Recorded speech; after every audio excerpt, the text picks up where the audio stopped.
Ladies and gentlemen, the starting grid for the 1984 Daytona 500. In the front row, the three-time winner from South Carolina, Cale Yarborough, and beside him, Texas, Terry Labonte. In row 2, it's the Ford, number 9 of Bill Elliott, and beside him, the Buick of the two-time Daytona winner, Bobby Allison. Row 3, the fastest 500-mile race in history, was won by Buddy Baker. Next to him, Harry Gant. Going to row 4, Neil Bonnet has the inside groove, and on the outside, the 1975 winner, Benny Parsons. Row 5, it's Jeff Bodine from the state of New York and Ohio's Tim Richmond. Going to row 6, 1976 Daytona winner, David Pearson and Richard Brooks, car 90.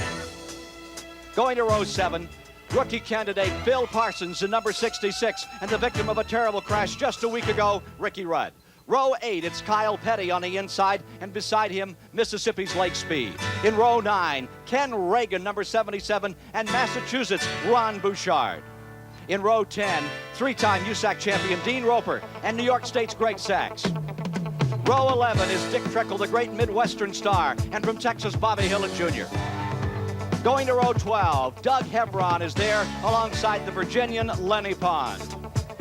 In row 13, Dean Combs, number 97, and Darrell Waltrip still trying to win his first Daytona 500. Going to row 14, Rusty Wallace with new colors this year, and beside him, Buddy Arrington.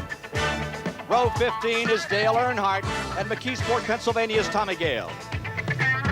Row 16 from Upland, California, third 2 years ago, fourth last year, Joe Ruttman, and the great A.J. Foyt. In row 17, it's Jody Ridley and the seven-time winner of the Daytona 500, Richard Petty. Row 18, Calgary, Alberta, Canada's Trevor Boyce, and car number 29, Connie Saylor. In row 19, it's Clark Dwyer and Ronnie Thomas of Christiansburg, Virginia. In row 20, Dave Marcus, the Wisconsin campaigner, and Sterling Marlin. Going to row 21, from Alabama comes Jimmy Smut Means, and a new face on the Grand National Trail from Tennessee, Mike Alexander. 130,000 people await the start of the great American race.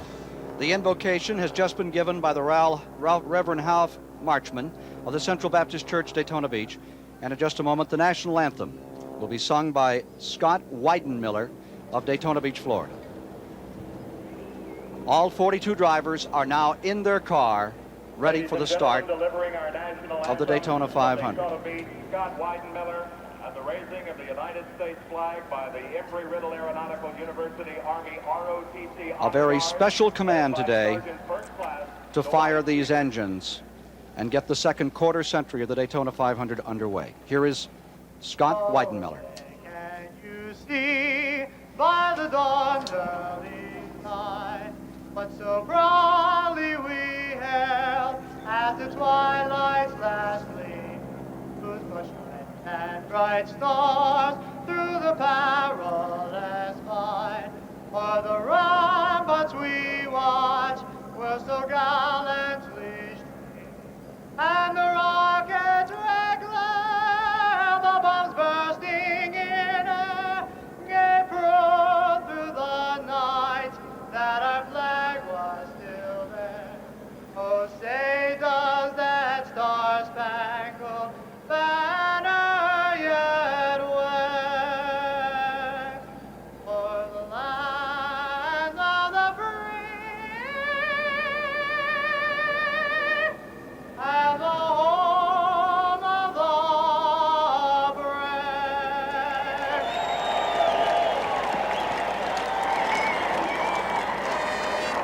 We are down to it. Here is Chris Economaki. Junior, there's one statement that everyone agrees to in this business, that to win you have to have a team. Now, your team has taken a rap yesterday when the crew chief for Neil Bonnet was sent to the hospital. You've moved into that crew chief's role. Is that going to be a problem for Bonnet in number 12 today? Well, that don't do him any good from the standpoint of making the pit stops, because Doug was our right front tire changer, and he's one of the quickest they are in the business, and losing him is definitely a blow to our team, but we were moving a boy into it. Has done it before. He's just a little bit slower, I think, but he'll do a good job for us, and I'm going to call all the shots on the car, which I have done a lot in the past, so we won't be all, that bad of shape. We just weren't geared for this, really. Okay, but on the other car, you had to change engines at the last minute. Are these worries to you, Junior? Not really. The reason I changed the engine in the other car was my decision. The engine had a little noise in it that I didn't like, and when I hear that, in the past I've said, well, maybe it'll go away, and it don't go away, it gets worse. So when I hear it anymore, that decision's already made. I changed motors. What did Darrell say about the engine change? Well, he understands, and he agrees with what I do on the car, because them kind of decisions can come home to haunt you later on, and you don't question them. You just make the decision and live with it. Okay, thank you very much, Junior. Ken? It was one day ago that Doug Richard was working for Neil Bonnet on pit road. Struck by another car, he broke his left leg and his ankle. Also, his nose was broken, and he is watching from the Halifax Hospital here in Daytona Beach rather than being on pit road. One of the youngest crew chiefs in the history of Grand National Racing, Doug Richard, is not here today. And now the President of the United States. Start your engine. Thank you. The President of the United States from the White House giving the command to fire the engine for the 26th annual Daytona 500.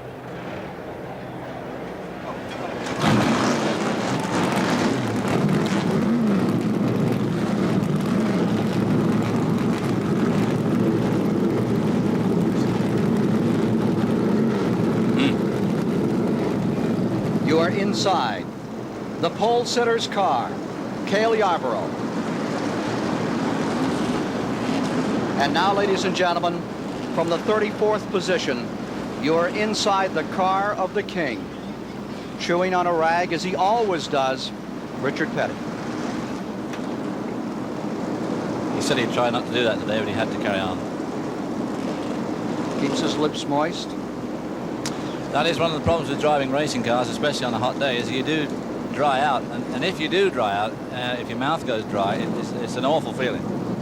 There is Jeff Bodine, the Kenny Rogers car number 5, Bodine with new colors this year. Anxious as everyone for the start of the 1984 Daytona 500. And now you are looking down pit road at a 200-mile-per-hour front row. Yarborough, 201 plus miles per hour. And beside him, Texas Terry Labonte. Flagman there showing 2 laps. The field rolling out. Richard Petty has said, it ain't the money nor the glory. I just like to drive. Some cats, they like to watch cows eat grass. That's their thing. Me, I like to drive. It's my thing. I like the feel of metal around me, the feel of the tires. The Daytona 500 in a moment. You're in the Pontiac of Richard Petty now, number 43, as they move through the first and second turn, down on the apron of the track. There you see the 31-degree banking. It gives you some idea of just how steep those banks are, which they'll be hellhounding at over 190, close to 200 miles per hour. He's now down the back straightaway. Richard Petty, this is Ken Squire at CBS Control.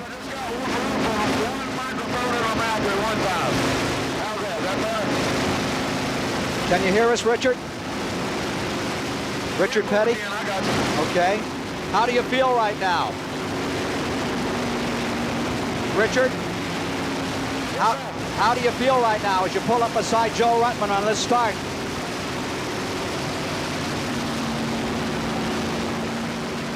Let's try Cale Yarborough, who sits on the pole at 201 plus miles an hour, the Waddell Wilson car, which has been there 5 of the last 6 years. Car number 28.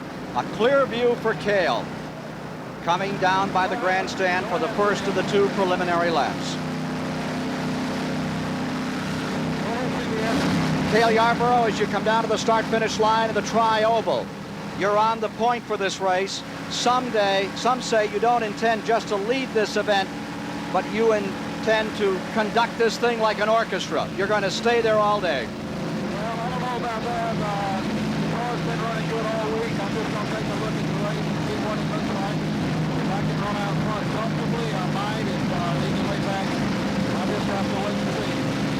How do you feel right now as you approach turn number 1 and know the next time you head in there, it means business?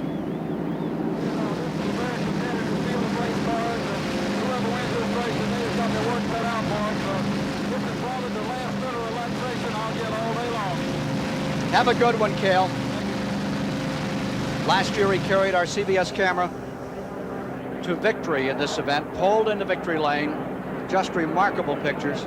The argument before a race is always who gets to talk last. Last year Cale said, I'll take the camera and I'll take the audio part, but only if you let me describe the start. Well, he's right that the winner of today's race certainly is going to have his work cut out. The average speed is absolutely staggering. The slowest car turning and lap speeds are very close to 192, 191.95. It's close enough to 192 for me. And of course, Cale on the pole at 201.8. And he says that in years to come, he could go 203, 205. There's a report on the conditions, near perfect for the start. Wind not a factor today. The temperature's about right. It may be just warm enough, however, to get that track slippery before too much longer. Well, I think it will get the track slippery, and I think the track itself has got slippery as the week has progressed because there's been very little rain this week. And you are now with Neil Bonnet giving us a little wave out of car number 12. Neil Bonnet, who has never won this race, won the World 600 last year, then went on, starting in 7th position, to win the Atlanta Journal 500. You will be riding with Richard Petty out of 34th position when we get ready for a go here. Neil Bonnet is starting in the 7th position, a major dark horse to win his first Daytona 500 today.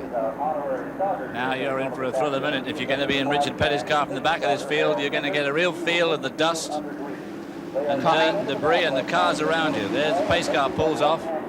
Coming for green by the crowd standing on their feet. You're inside the pole car. You see the green flag flying, and they are away. The 1984 Daytona 500 is underway.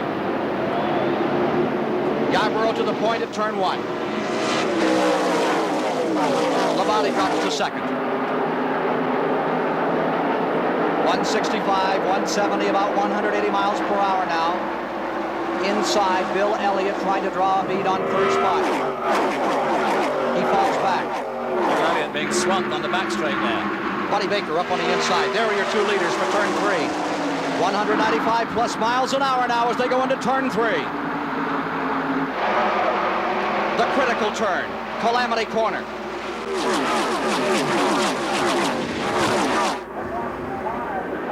Coming by. Lap 1 of 200 complete. Yarborough on the point. 42 cars. And you're looking out the back window of Cale Yarborough's car at better than 190 miles per hour around the banking of the west end of the Speedway. Terry Labonte right there. Absolutely right there. Backstretch, 3rd and 4th place cars overhauling 1 and 2. Down they go for the 3rd turn. Big passing area. Richard Petty is on the move. Here he comes up on the rookie Phil Parsons in 66. Takes him on the high side. Coming up to the troublesome corner. This is just about to go over the tunnel, and I'm sure you'll see the car bounce and see Richard's hands move there as he pulls past Phil Parsons. He pulls up on Ron Bouchard now in front of him. Battle for the lead. Down into turn 1. Give it to Terry Labonte. As they work lap 3, Labonte is in first. Bobby Allison, defending national champion, last lap, 196.5 miles an hour. Well, if they keep that up, we're going to have a lot of airtime at the end of this race. Fastest 500 has been an average speed of 177 miles an hour. New leader, Cale Yarborough. Back in front. Terry Labonte took the lead away from him for a bit there, but Bobby Allison lying there in 3rd spot, hanging on. There's Darrell Waltrip. He's trying to win his first 500. His car and Bonnet's identical colors. Leaders. Harry Gant lies 4th. Going 5th is Buddy Baker. Chevrolet running 1 and 2 on the field. Buick running 3rd. Back straightaway. And in 17th spot already is Richard Petty. A blown engine in turn 1. A car sliding in turn 1 at the bottom of the racetrack. Spinning. It's 75. It's the Raymond car with Dave Marcus. Dave Marcus, who took over. Petty was going to drive that car this year as part of this great change going on in the Petty dynasty. And Dave Marcus, many said he was the dark horse to do it all. Blows an engine in the first turn. Well, at this stage of the race, with so many cars together, that all got away with that pretty cleanly. He just put a lot of oil down there, so they'll be out there with the trucks. That happened in the third lap. They were working the fourth lap, excuse me, in the fourth lap, when Marcus loses an engine in turn number 1. Lost an engine, and now, of course, he lost a tire in that terrific slide. He didn't come in contact with the wall. Let's take a look in replay here at the car that had started in 39th position for the 1984 Daytona 500. Here he comes.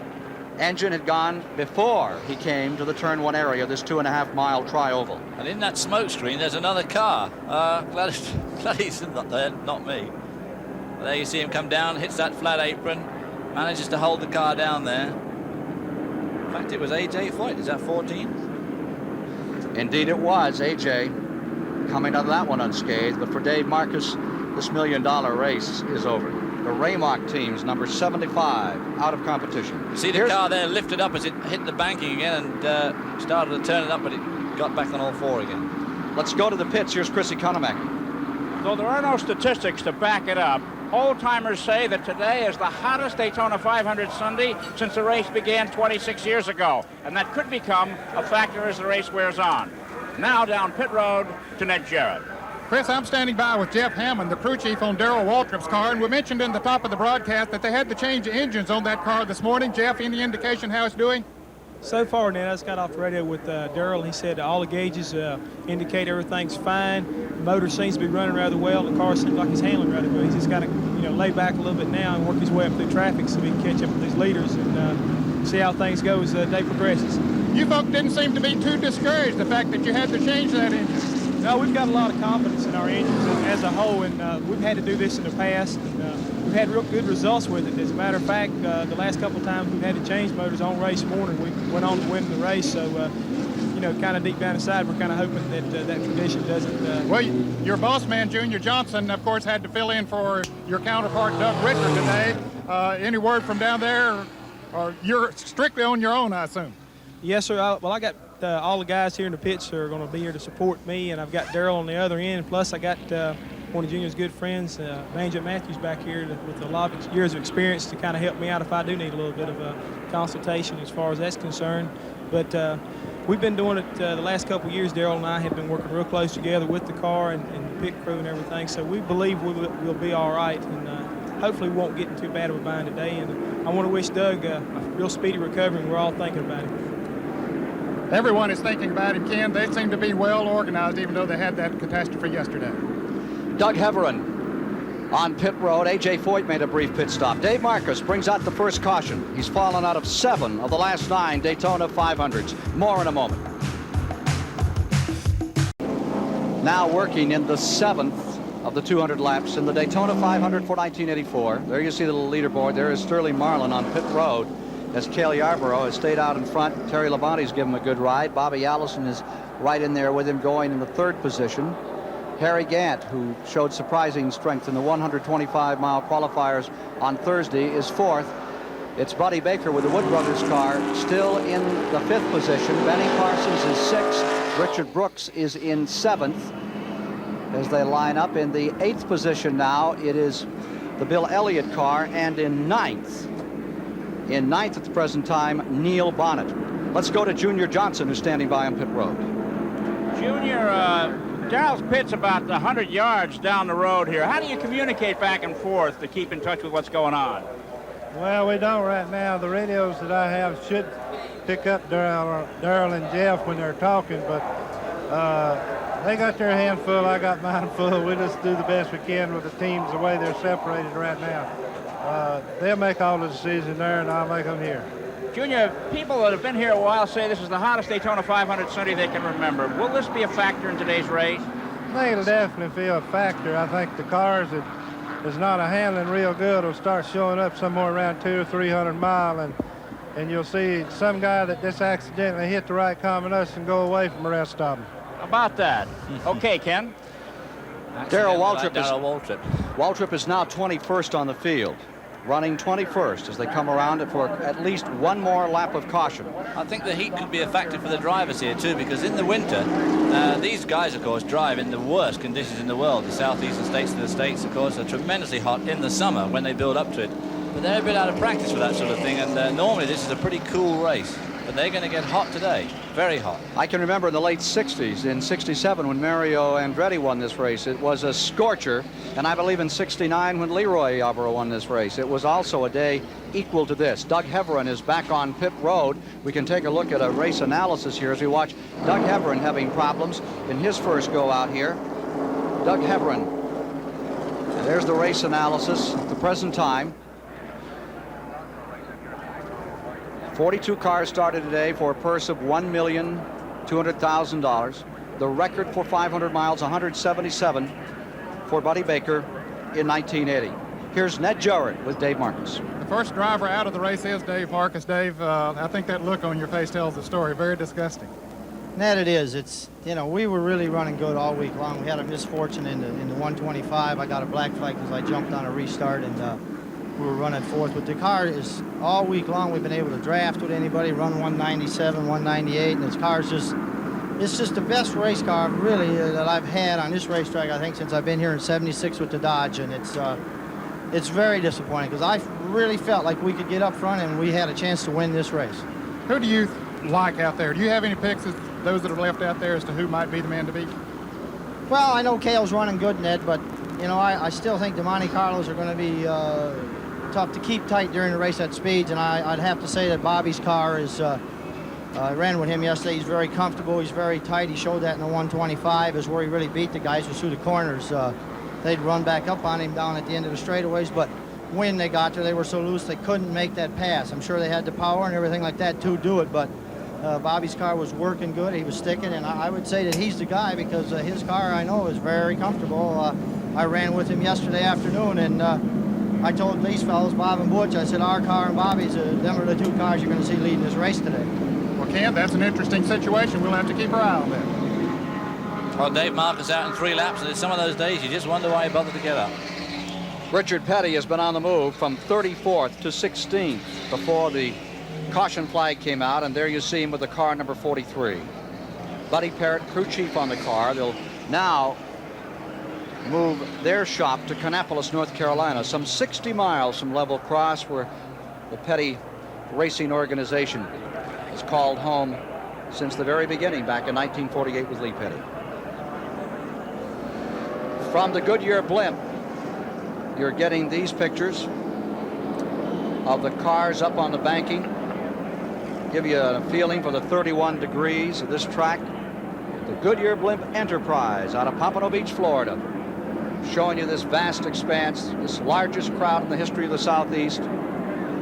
Pilot Captain Patrick Henry from Parsons, West Virginia.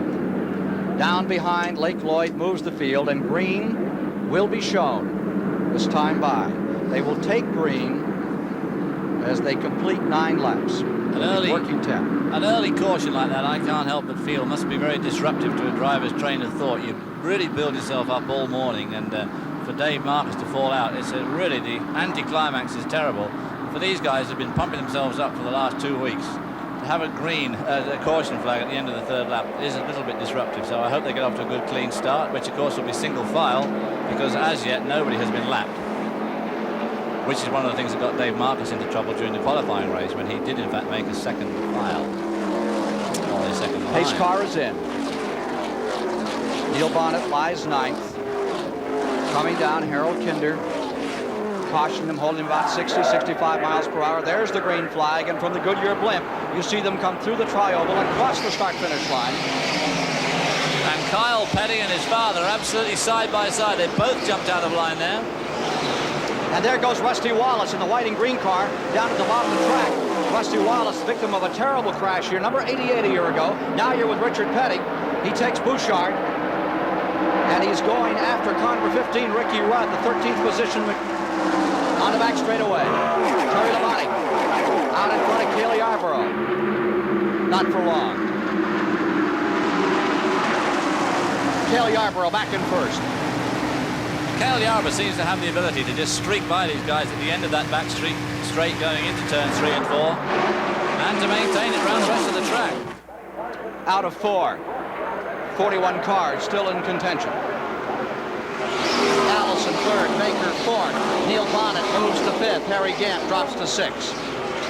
There you see Richard Petty on the inside. Now noses his car in, single file into turn 1. Well, he's running about 16th where he was before. And I think we're going to see a thing here where about that top 15 or 16 cars is probably going to break away. Now Bouchard has moved back by Richard Petty, the number 47 car, back with the leaders. I'll tell you what was surprising, that last picture was Ken Reagan out of Unadilla, Georgia, number 77, right on Petty's rear bumper, and this is only his 16th Grand National race. There you see him, the 77, that's Ken Reagan. He's a car dealer from Unadilla, Georgia, was a kart racer, I mean go-kart, not Indy-type cars. He's made the switch into these big cars, and he looks very smooth. He has all week long here at this 2.5-mile track. He's the sort of driver that could have worried some of the established drivers here, but he doesn't seem to have done it. He took very smoothly, as you say, all the week, and, of course, has been turning in some cracking lap times. David Pearson is currently running 11th, and going 12th is Jeff Bodine, while the 13th position is Kyle Petty. They swap him around for 14th these days. Here's Terry Labonte going back by Cale Yarborough, just squeezing down the inside, David. And Cale Yarborough dropping in behind Terry to pick up his draft, but pulling straight out again to try and get him as he comes down to the tri-oval in front of the start-finish line here. Here they are, dead even. And the 3-time Daytona 500 winner, Yarborough, goes back in front. And takes Bobby Allison past Terry Labonte with him. Bobby Allison has won this 500 twice. He is the defending champion in the white and red, number 22. Now he's in second place. Labonte slips back to 4th. A.J. Foyt on pit road, number 14, the 1972 500 winner. The last time he won a Grand National race was 72. At Ontario, California. Hope to have that Oldsmobile doing better today. Dick Hutcherson standing by as he pulls on pit road. Leaders go into 3. And Buddy Baker's pulled up to 3rd, Blunt the Ford.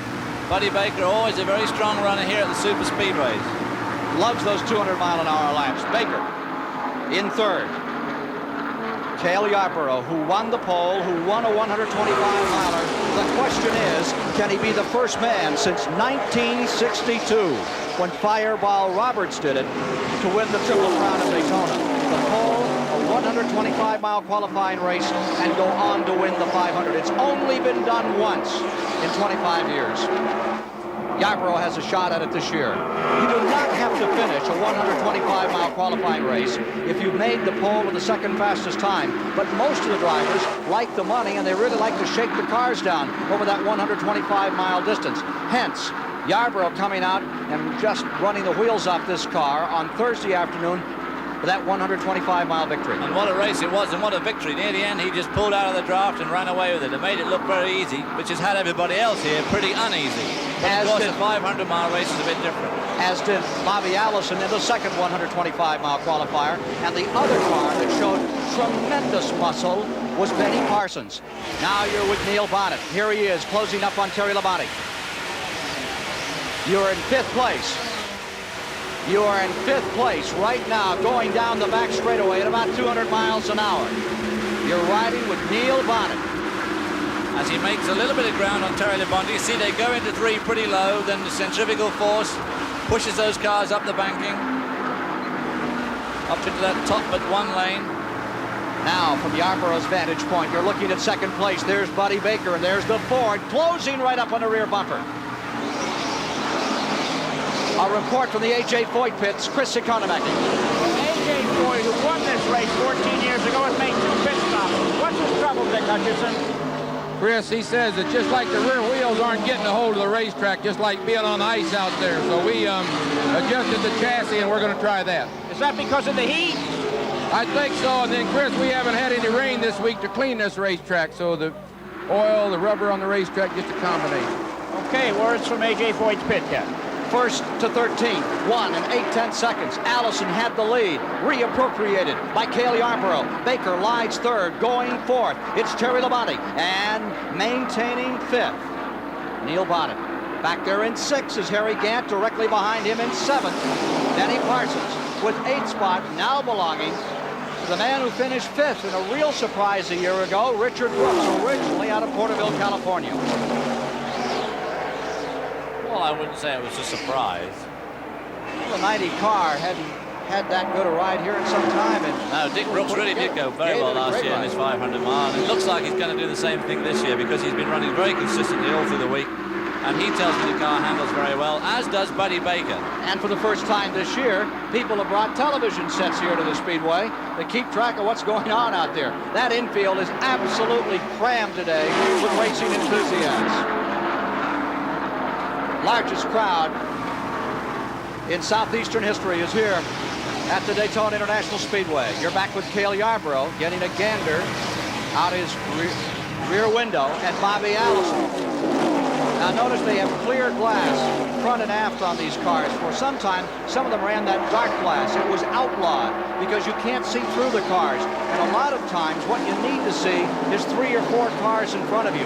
These 190 mile an hour drafts. It's very confusing, and A.J. Foyt is obviously confused. He's back in pit lane again. Here's Allison down the inside and going back into the lead. Bobby Allison sticks the Buick back in front. Now as we... Foyt back on pit road. Now, Trevor Boyce out of Calgary, Alberta, Canada. Number 48, runner-up for Rookie of the Year a year ago. His hopes ended. The only Canadian in the field go up in smoke, slowing down in lap 18. That car, of course, is run and campaigned by James Hilton, who's been around NASCAR racing almost as long as Richard Petty. A.J. Foyt, third pit stop. Let's go to his pits. Okay, A.J. Foyt has just had right side tires changed, and now chassis adjustments are being made by this crew, which is also his Indianapolis car crew. He's losing a lot of time here. They're adjusting both sides of the car. That's rare. Usually an adjustment is made on one side to transfer weight from the left to the right, or the right to the left, but here the mechanics have worked on both sides. A.J. is trying to get the car to handle as it roars back onto the track, Ken. Coming by. There's Trevor Boyce on pit road. Field is coming by another lap. 19 down. Yarborough stays in front. Allison stays second. Baker third. Up to fourth moves Neil Bonnet. And there's Ken Reagan in trouble, the Unadilla, Georgia driver. Number 77, Reagan, pulling on pit road. His Chevrolet having some problems early. That's a shame because he was going very well. I can't understand. Chris has a report. Well, we're looking at Ken Reagan again. It's a tire situation, the right front tire. The remarkable thing about racing tires is when one goes soft, the driver is never sure which one it is. Now, he feels that it's the right front. He may go out and come back a lap later saying that wasn't it. This is because of the inner liner in the tires. And it's quite a commotion going on at this pit. Now, there's a crew member coming back over, and he's ready to head back on the racetrack, but there's a hold. He was put a hold on it. They're going to change left side tires now, and he'll lose yet another lap. This is not the most well-drilled pit crew, and it's quite a commotion going on here right now. Back to you, Ken. 20 laps, 50 miles have been completed, 450 miles to go in the $1 million Daytona 500. Back straightaway, Yarborough and Allison, they're at it again. Well, Bobby Allison is certainly hanging in there very well, and of course, he was the car that a lot of the crew chiefs down there have been saying is going to be a major threat in this race because it's handling so well. And as we've heard already, the day's hot. The track has got slick as the week has gone on, and of course that could really play into Bobby Allison's hands as the race progresses. Continuing to dominate, Cale Yarborough. A.J. Foyt dominated the toughest in 1972 when he led 167 of 200 laps. Kyle Petty in his 5th Daytona 500 is in trouble. He just made a pit stop, came back on the track, a plume of smoke behind him, and the 23-year-old campaigner looks like it's going to be a short day for now what is Petty Enterprises of Level Cross, North Carolina. Meanwhile, his father maintains 10th position in a 13-car draft as we work the 24th lap. And there is Richard Petty just in front of Ron Bouchard, who is in 11th. And just in front of him is Tim Richmond. And now there's another change of the lead. Cale Yarborough and Bobby Allison continuing to ping-pong the lead at better than 195 miles an hour. Just going past Tommy Gale there. How would you like to run that close to a wall at a couple hundred miles an hour? Gets your attention. Just like going over the 59th Street Bridge.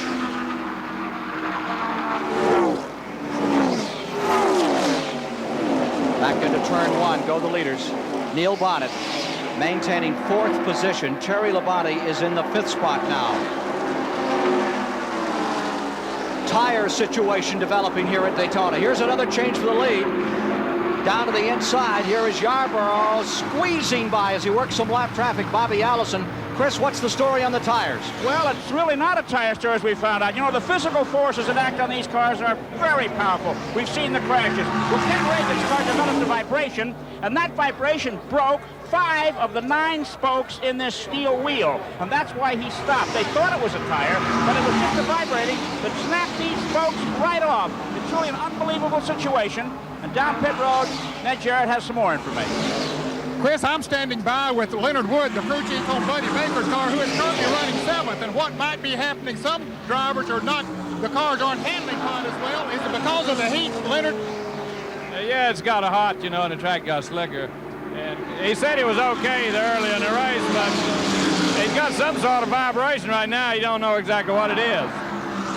We'll keep an eye on that as the afternoon goes on, because heat certainly makes a difference in how the cars handle and how they need to be set up. Of course, they set them up yesterday afternoon in the last practice session. It was a pretty good temperature at that time, but racing conditions changed.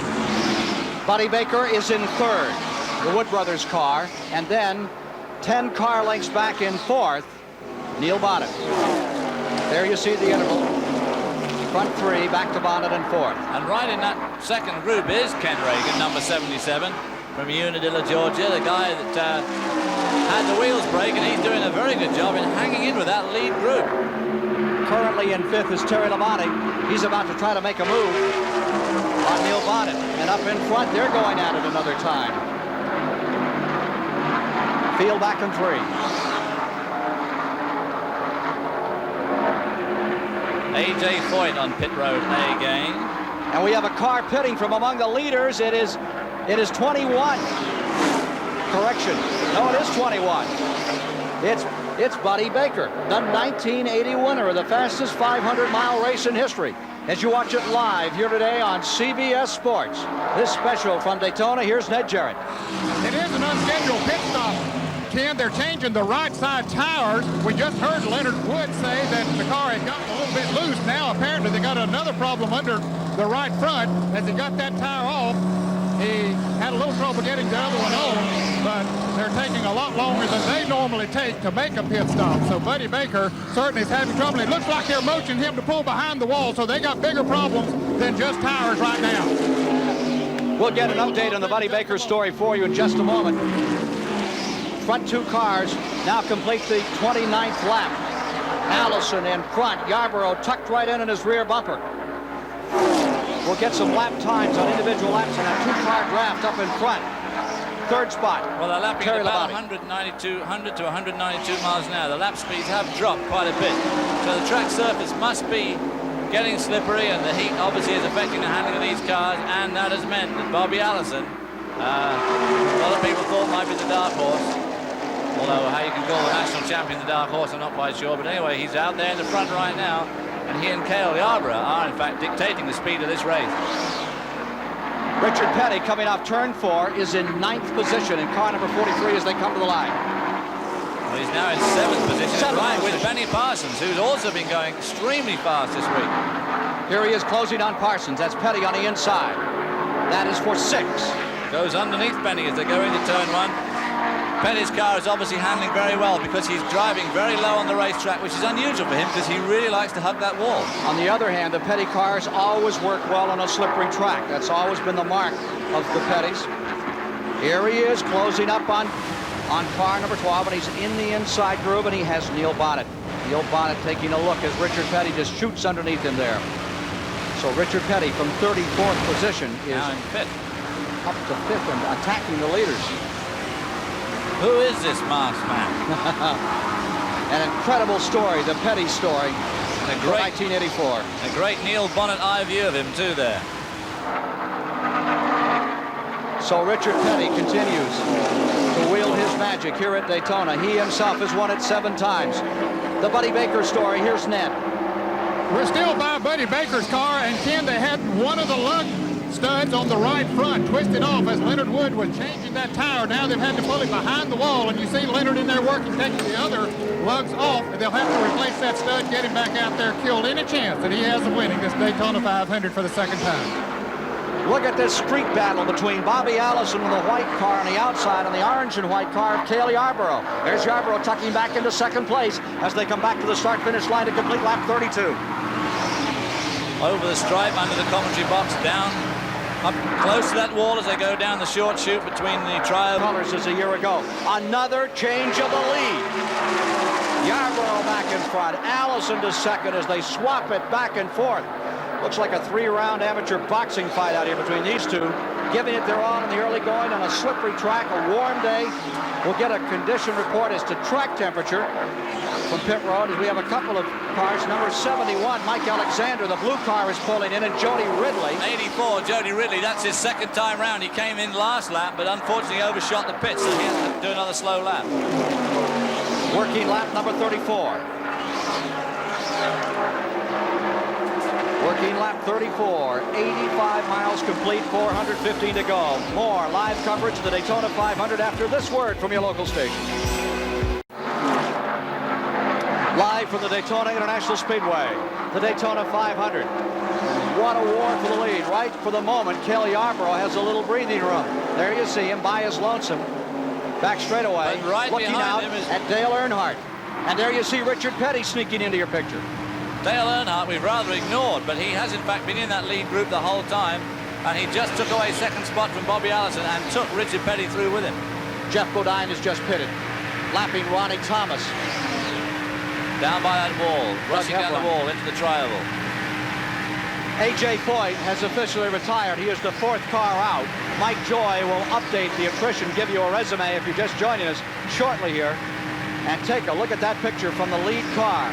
You're looking back at Dale Earnhardt, who has never won the 500, in that second position. And there you see the line there, David. They're following so carefully and moving up out there on a slippery track. Well, you're not seeing much two-abreast racing at the moment, that's for absolute sure. Whoop, here comes Richard. Petty down on the inside, going for second place, tucks back in again. This and all over 190 miles per hour. And there you see Bobby Allison back of the frame, working in fourth. Kyle Petty was the third retiree from the event.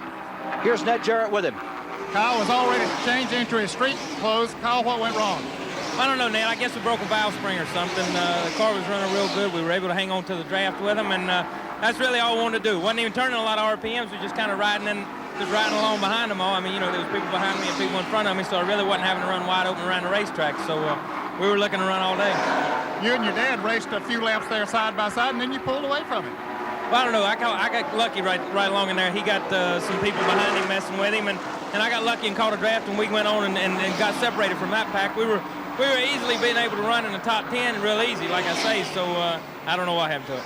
Well, it's too bad. The Kyle Petty is out of it today. About to come in the pits. Out of it also. He didn't feel like talking to us. Cale Yarborough's pulling into the pits. Here's Chris Economaki in Cale Yarborough's pits, the leader coming on pit road. Chris? Waddell Wilson has got the sign. He's going to bring Cale in. It's a very cautious stop. The crew is here. We're going to put our clock on here. The wheels stop and our watch starts. It's right side tires.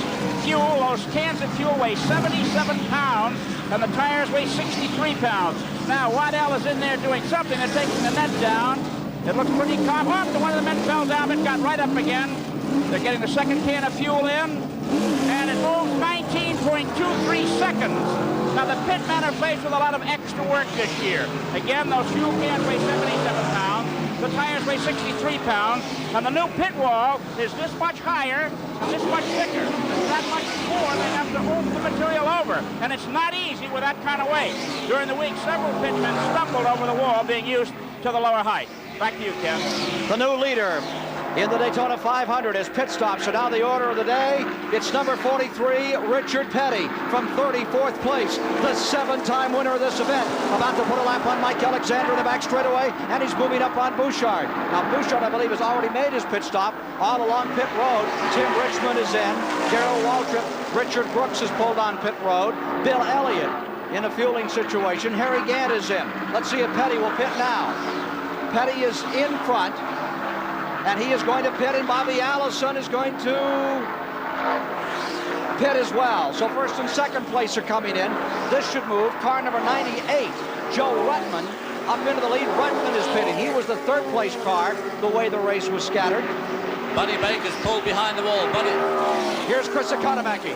Okay, we're Richard Petty's pit. He's being serviced now. This man has come from way in the back to lead this race. He's doing a remarkable job, a truly remarkable job. Now they're cleaning dust and debris from under the front bumper. That tells us that the track is dirty, and they're taking the number off the front there to want to get more air in.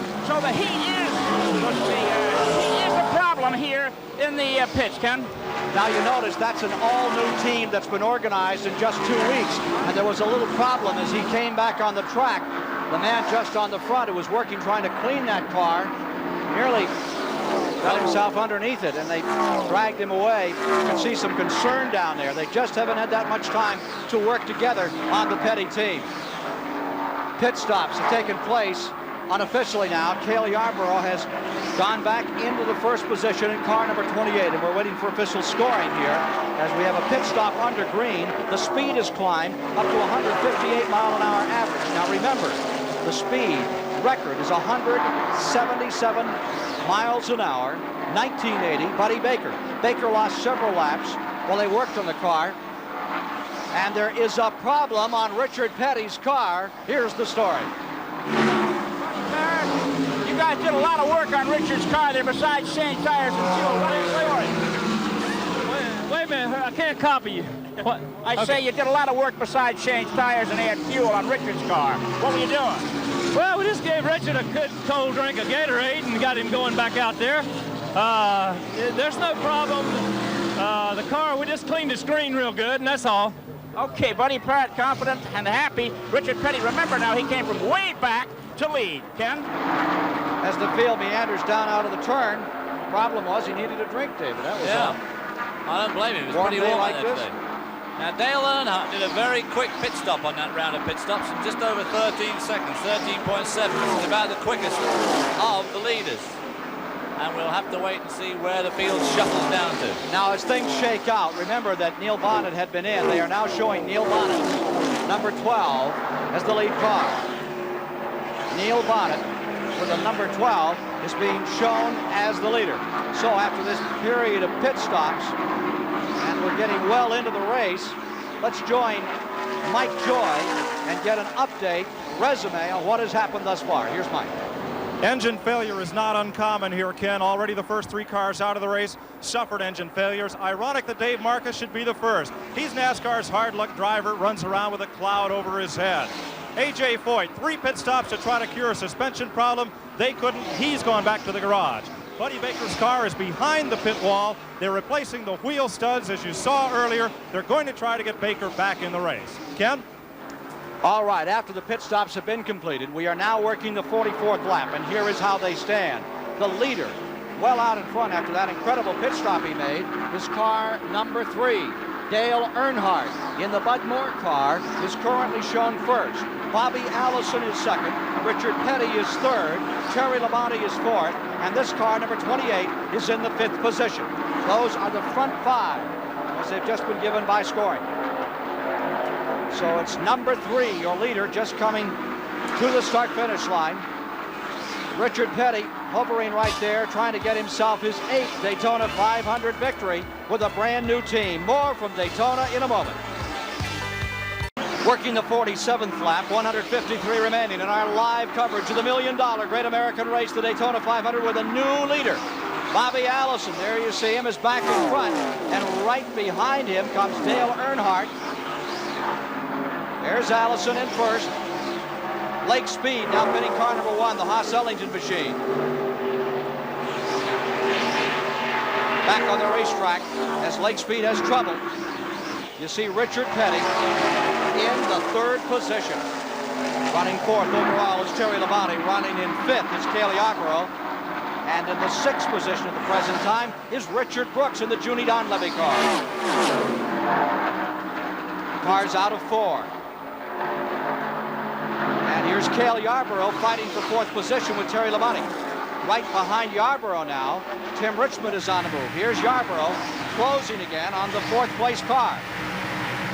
Terry Labonte on the high side. Cale Yarborough passes him. And you can swap the positions. It's Yarborough now fourth, and here comes Tim Richmond. Number 27, Richmond, gathers up his car. He told me last night he was very skitterish about this race today. Now you see 90, the white car on the inside, also trying to get through. Petty makes a move. Richard Petty in the second spot. Allison first. And number 43, Richard Petty, goes to second. Earnhardt falling to third.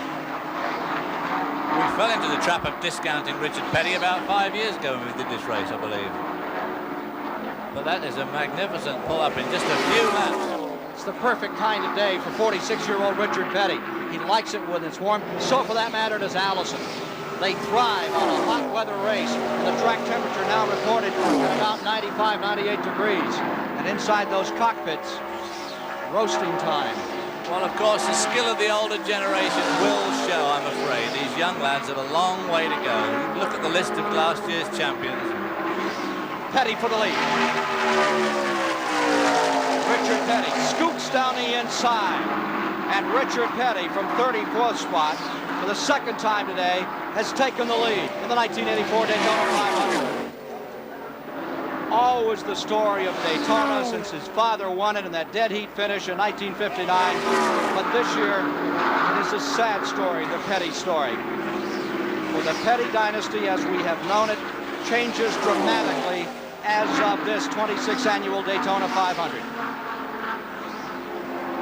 With his fans, with most of the folks here, he is still the king with 198 wins.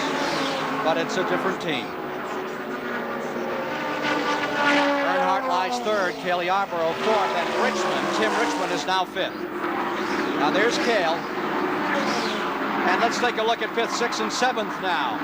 There you see them coming up through the field. Terry Labonte there. On the inside, that looks like Dick Trickle to me. Great Midwestern star who's been having a fine week. And Greg Sachs, modified driver out of the state of New York, sticks his nose right in there. Back with the leaders. Petty around the left car, number 17. New driver, Clark Dwyer. The Roger Hamby machine that Sterling Marlin drove a year ago. Latest rundown shows 8th spot, Bill Elliott. In the 9th spot, Harry Gant. In 10th is Bouchard. Rusty Wallace is pitting car number 88. The Cliff Stewart, number 88, has just pulled on pit road. 11th is Benny Parsons. 12th, Waltrip. 13th, Bonnet. There you see Wallace. And going 14th now is David Pearson with 15th, Ricky Rudd. Well, the no-neck monster from Timmonsville, South Carolina, is winding in the leaders. He's gradually picking up with no draft to help him. He's running on his own, and he's gradually picking up that leading trio. Let's check the interval between the front three and this man, Cale Yarborough, number 28, seeking to win his fourth 500 today. We're ahead of you, Kenley. We've done it. My man Greg in the corner has already done it. Now you see the interval as they go down the back straightaway in back of Lake Lloyd. Front three, back to the fourth place car, right there, number 28, Cale Yarborough. They're the leaders up in turn 4. The interval was 5 4/10 seconds. It's an even 5 seconds. Now it's down to 4.7 in the last 4 laps. Let's go to Ned Jarrett. We're standing by with Richard Childers, a former driver himself, now the owner of the car. Dale Earnhardt is running in third place. Richard, you've had that first pit stop. You've looked at the tires. How are they wearing? Is there any indication that the track is slicker than usual? Everything looks about like we anticipated. We just need to change our left side now to get our stagger and all back right. Car's just a little loose getting in. Other than that, everything's okay. Dale seems to be content riding along there behind Petty and Allison. Is that part of the plan? Yeah, the car feels a little better right there right now getting in behind them. That's the story from the Dale Earnhardt pit. Coming around a complete 54 laps. Here's a report from Chris Economy. When I was 12 years old, I took a 60-mile trip to a race, and the one thing I really wanted was a pit pass. But this little guy is from Willimantic, Connecticut. How old are you? What's your name? Billy. Who's your favorite driver? He's got a big Bobby Allison there. And that's the story here at Daytona. Up and down this pit fence, fans from all ages and from all over. I wish they could get in the pit pass and kick the tires and get a close look at the cars and drivers. Back to you, Ken. Well, his guy is now running third. Dick Trickle at number 42 has just pulled on pit road. Midwestern champion Trickle is now on pit road. Meanwhile, the leader remains Richard Petty. There's Dick Trickle at number 42. Seeking a little sponsorship there. That whole lid is empty on that car. Unusual, David. Well, I expect you'll be sending him a check very shortly, Kenley, as a well-known philanthropist from 4 seconds. Caleb is now behind. Third place car. So Cale is gradually catching up. He's pulling away from Tim Richmond, who's also running in a completely draft-free zone. And Richard Brooks is hanging on there. 55 laps are down in the 1984 Daytona 500. 137.5 miles have been completed. More in a moment. There you see the standings at 58 laps. 145 miles. Dick Trickle saying goodbye to this race. He is the 8th retiree from the Daytona 500. Live here on CBS, you're watching Richard Petty for one of the most outstanding performances as he goes for win number 199. Reaching closer and closer to that magic mark which no one in the sport has attained in Major League Racing of 200 wins. Guys like Trickle, even Bobby Allison, they have done it on all the short track series, but in a Major League Series, Petty at 198. David Pearson second in the all-time win list at 105. It seems to be hardly credible, but as you can see from that picture there, Richard Petty is stretching his lead on Dale Earnhardt and Bobby Allison on his own. He's just starting to drive away from those 2 cars following him. Now, Cale Yarborough is definitely catching up with the third car in the train. Having run for such a long time on his own, he'll be using fuel at a faster rate than the guys who are drafting, which may upset his pit stop routine. He's about to overlap Ricky Rudd as they go down into turn number 1. There's Petty on the outside, that 2-car draft just up in front. Harbors that car that had the terrible crash here just last Sunday with Ricky Rudd, went end over end and side over side out of turn number 4. There you see the second place car. There is Dale Earnhardt at number 3. And Petty is pulled away from that Ford with his Pontiac. There you see the Pontiac in first. The Ford is now in second. Bobby Allison slowing down in turn 3. Bobby Allison slowing down. It can't be a regular pit stop time. Something amiss. Allison is dropped to the inside of turn 4. There you see him bottom of the track. Yarborough whips by him. And the 2-time winner of this event, Bobby Allison, coming down on the pit road. Here's Ned Jarrett.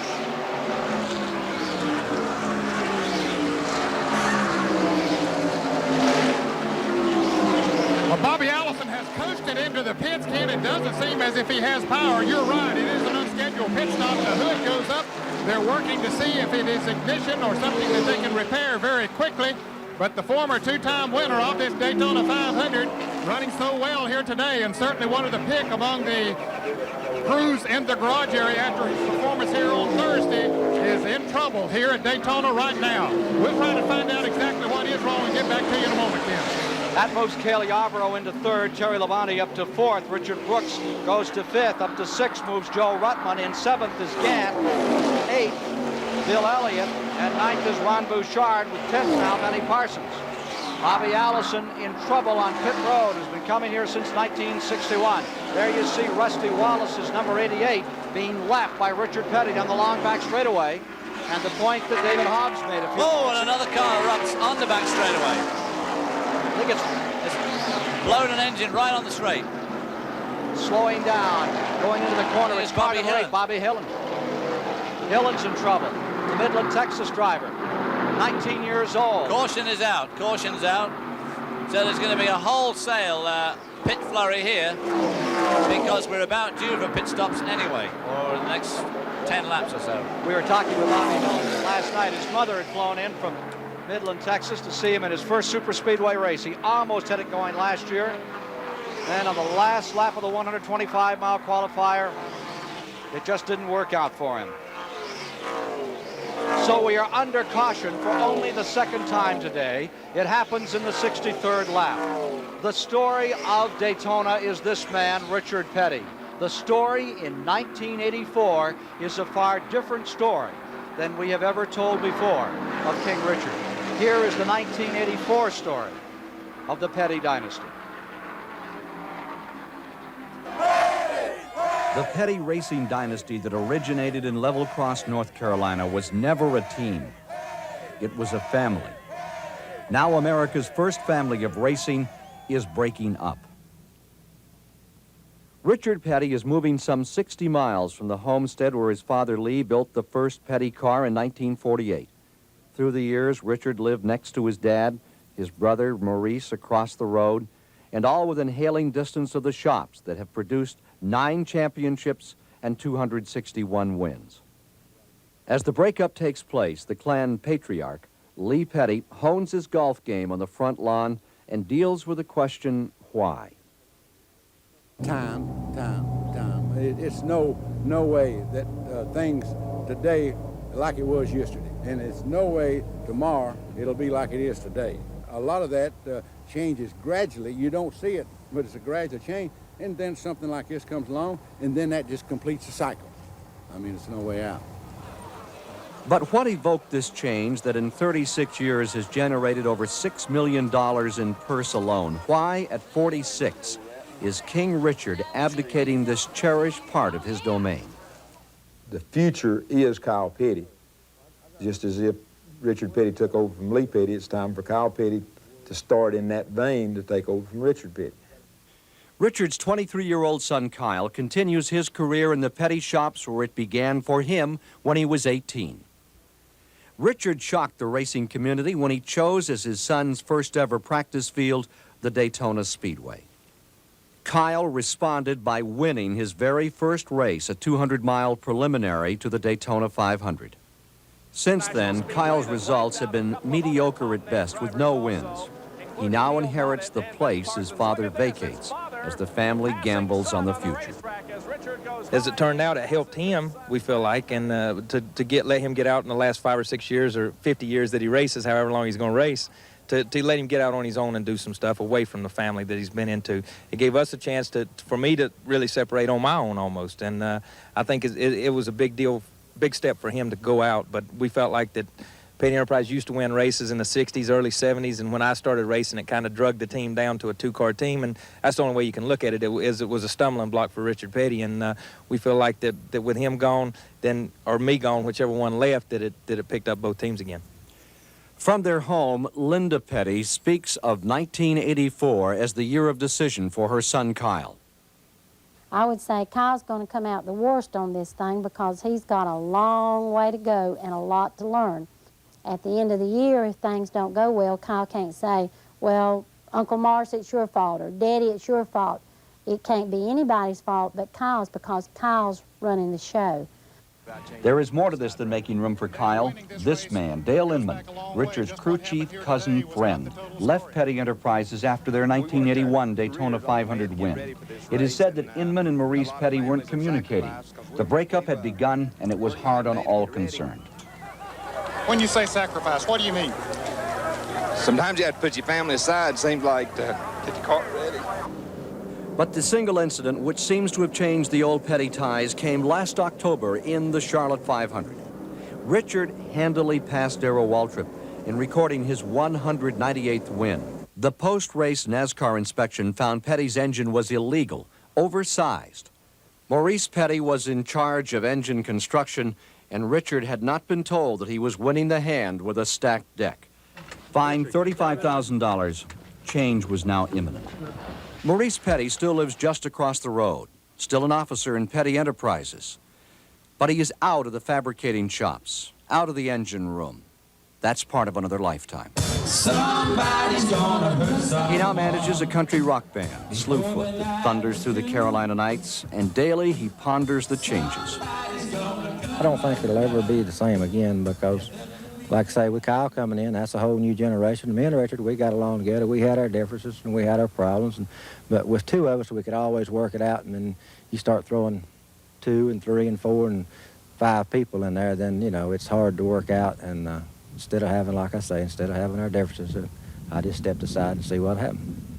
The biggest decision that I feel like that I've made was saying, okay, we're going to change the whole concept of Petty Enterprises. Richard Petty's leaving, Kyle Petty's staying, Maurice Petty is no longer building engines. You know, I mean, the whole deal has changed so much in, say, the last 3 months that it's going to be a completely different world that I'm going out in this year than what I did last year or for the last 25 years. The outcome of these changes is a matter for the record book. The constant remains the man, Richard Petty. Things are going to happen with or without you. The sun's going to come up tomorrow, it's going to go down, the world's going to turn, whether I'm there or whether I'm not. So you are not going to stop the world. The world does not revolve around Richard Petty. Richard Petty revolves in the world. So the situation is that if something happens to me, I'm not going to stop either. The only time I stop is when they close the door on top of that little casket the last time, and that's it. Any other time, you can come back and do it. They have just taken green. We are back underway. It is the 67th lap, and Richard Petty is coming back. He is in second place. Dale Earnhardt is leading. There you see them. They have just taken the green a half lap ago. We have experienced the fourth caution of the day. And there is Cale Yarborough directly behind Petty in third. A battle of the masters. Tim Richmond has been on pit road for several laps. Now you are seeing Earnhardt fall back. You are watching Richard Petty take command. Here is Tim Richmond trying to fire number 27 and come back into the Daytona 500. Meanwhile, among the leaders, Petty is first. Yarborough is second. Earnhardt is third. And Dick Brooks and Joe Rutler in fourth and fifth with Bill Elliott in sixth. And it looks like that front group have made a break. This is a break, of course, for Bill Elliott and, of course, Dick Brooks to be able to get back right with those leaders again and try and hang on to that lead draft. The fourth position, Richard Brooks, number 90 in a Ford, and then comes number 98, Joe Rutman. On the back straightaway, a pass for the lead, down to the inside. Yarborough goes back in front. Car number 43, Petty, falls to second. Earnhardt tries to move up. Earnhardt comes to the inside. He's trying to find a way to move through. Right behind him is the fourth place car, Richard Brooks, and then comes Joe Rutman. In the caution period, another major retiree from the race. Ninth retiree, one of the favorites to win it. He's standing by on pit road, Bobby Allison. 1983 Grand National Champion, two-time winner of this race, but out of it today. Why, Bobby? Something went wrong in the motor. It was running real good and handling good, and all of a sudden it just shut off, indicated that the camshaft broke, but we're not sure yet. Bobby, some have said that the track is a little different from maybe the way they anticipated it. It's hotter here today than normal. Is it a little slick? And your car, though, seemed to be adapting to that. Well, the track is slick. That's what happens when it gets warm. And we were hooked up pretty good to it. I was very pleased with my car. About the only one that really impressed me, it looks like Robert Yates built Petty an awful good engine for today, too. And he was handling pretty good, too. He was strong. Looked like the only other one that I thought really was hooked up and running strong. Of course, Robert Yates, who builds the engines for Dyegard, Bobby Allison's crew, does build the engines now for Richard Petty. And so Bobby Allison likes the looks of him right now. A 195-mile-an-hour freight train down the back straightaway. On the tail end of it, a ninth spot, is Bill Elliott. He's one to really look for today. Elliott won the final race of 1983 at Riverside, California, to decide the Winston Cup in favor of Bobby Allison as the champion last year. And now there's Neil Bonnet. Now he's running further back. Bonnet currently, latest rundown, had him in 12th. Now you're back with Cale Yarborough. And Cale has clear sailing, and here's Neil Bonnet. Ricky Rudd directly in front of Neil Bonnet. Get well dug. Doug Richard, his crew chief, run over, hit on pit road, broken leg yesterday in the running of the 300-mile Sportsman race. Watching today from the hospital. More from the 1984 Daytona 500 live in a moment. We are under caution for the third time today after 49-year-old Tommy Gale from Pennsylvania had a motor come unglued just past the start-finish line. It looked like it ate something that didn't agree with it, and it streaked the track with a little oil coming down through the tri-oval. To the motor, as you would say. Best finish he's had here was 11th back in 72. He's been running in the 500 since 1970. The Elmo Langley car, number 64, the Sonny King entry, having trouble. Terry Labonte is on pit road. He's running 12th overall in the race. Doug Heverin there in the yellow and red car also pulling on pit road. Heverin is an interesting story we'll get to in a bit, we would hope. Modified champion from up around Oswego with a Supers run. There's Doug Heverin's car. Where? How There you you see the that? field.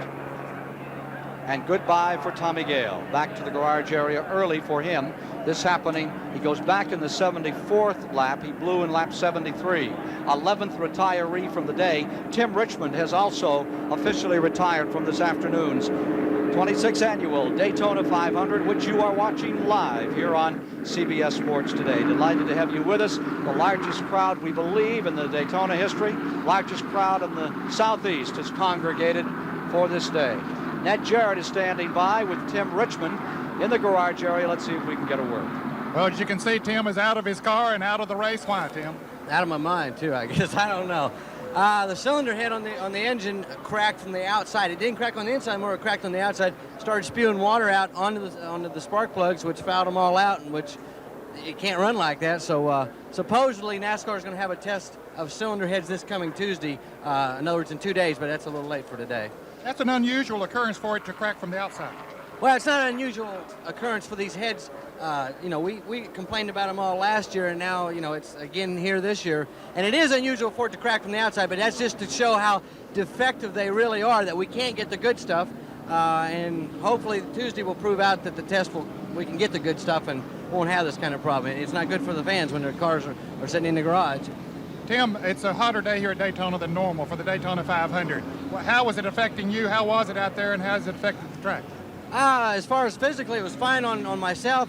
The racetrack is, it's not the best I've ever seen it, but it's not terrible. It's not bad. It's not bad at all, but it could be better. I could still be out there. That would make it a lot better for him, Ken. 75 laps complete, 125 to go, 312 miles left. We'll be back with more live coverage of the Daytona 500 after this word from your local station. Back with you once again, live at Daytona Beach, Florida. And there you are watching the pictures from Cale Yarborough's number 28, following the pace car, the safety car, through the 31-degree banking. Cale Yarborough now running first. Richard Petty is in second. Dale Earnhardt is third. Cale Yarborough, this is Ken Squire at CBS Control. That car looks like it's doing just about anything you want it to do today, Cale. Well, the car is handling pretty good, Ken. The racetrack is awful greasy. It's awful slick, and I'm having to let the car run up the racetrack more than I like for it to, but nothing I can do about it. Cale, it's David here. Is Richard Petty a surprise to you, coming back from 34th position like that and giving you a hard run now? Yeah, looks like Richard Petty might be the man to beat today. He's really running strong, and he's going to be tough today. How's his engine compared to yours, you feel?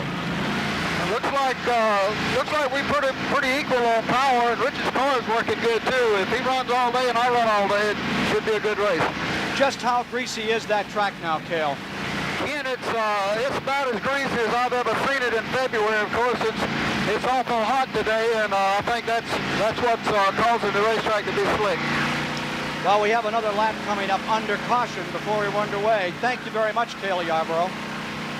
We're talking with a man that's on the point, and we'll be back in a moment from the world center of speed, Daytona Beach, Florida. We are still under caution. Number 15, Ricky Rudd, has come back on the track, as has David Pearson. David Pearson just out of the pits now. The pit, such a key part of this game. Here is Chris Economaki for a quick report. I'm down in Richard Petty's pit. This new white curve STP crew is really something. Lake Speed, who was pitted next door, is out of the race. In the last 5 minutes, crew chief Buddy Parrott has sent men out onto the track. They've remarked. That's Richard Petty's old stopping point. This is his new stopping point down here. They've picked up the equipment. They've moved over, and they've taken half of the of the Lake Speed pit to get some more elbow room so there's no crowding. Now, last time in, Richard Petty's men took this little aluminum plate off the left front headlight. They wouldn't say why, but the oil cooler is right behind this. They want to get a little bit more air there. It's really a slick crew doing a great job. Yeah. In Sylvia Wilkinson's book, Dirt Tracks to Glory, she quotes Ralph Moody as saying, "The driver isn't out there by himself. If the guy in the pits is any good at running the team, he also runs the race car out of the pits. So be it with car number 43 at this point." Here we are getting ready for the green flag to fall. It is 78 laps complete when they come down this time. 195 miles down, 305 miles to go in the 1984 $1 million Great American Race. Bunched up with Cale Yarborough first. Richard Petty trying to win it again. Win number 199 in his career. Can he do it? In third spot, Earnhardt. Fourth, Richard Brooks. Fifth, Joe Ruttman. Sixth, Bill Elliott, as they trundle down into turn number 1.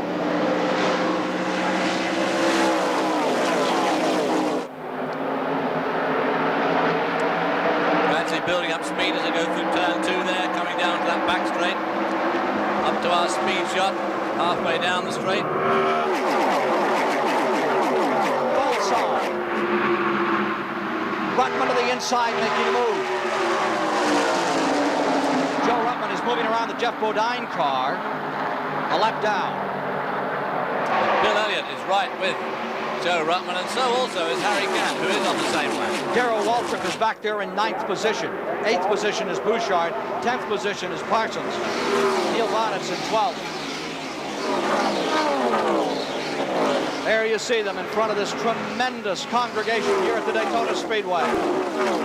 And you are looking out of the front-running car at the figure that is shadowing him, Richard Petty. Pulls right up on the rear bumper, running just about 3 inches or less apart at over 190 miles per hour. Well, they're further apart than that, as this picture now shows. He's dropped back a bit there. He's probably 3 feet behind now. Oh, maybe 10. Close enough. There you can see the cars weaving and dancing around over those bumps. And you can also see Richard Petty's hood flapping there in the wind off Cale's car. The closer he gets, the more it flaps. Well, the wind is coming off that lead car and just socking down onto that hood and onto the windshield. Gives you an idea of why, when they're running these tremendous speeds, they crack those windshields. You could also see on that shot why they banned those dark screens, because you can see quite clearly through Richard's car. You can see Dale Earnhardt right behind him, and that, of course, is what they wanted the drivers to be able to see through the 2 cars in front of them. There's Waltrip and Elliott, and right behind him, Bouchard. And there's Harry Gant in the picture, in the Bandit, number 33. Bill Elliott, 6th position. There is Ruttman in the 5th, just in front of him. 2 groups of cars in this front-running squadron. 81 complete. Still Yarborough up there.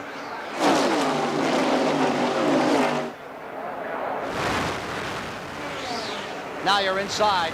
The car of Neil Bonnet, directly in front of him, is the lap car of Jeff Bodine. Going down that back straightaway, you can see his rev counter there, hovering around about 7,200 RPM.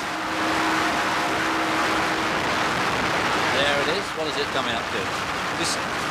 Just appears to be just drops off a little bit there. You see it drops down almost dead on 7,000 as he's going through the turn. And it'll gradually pick up here in the draft as there you see it going up to about 7,400. Quite enough for that big old Chev. Neil Bonnet running 12th. You're inside of his car. He's up to 11. And there he is, flat-footed down through there. Well, you can see him just lifting a little tiny bit. Of course, it depends on the draft and the car in front, but he's there, a little tiny lift there.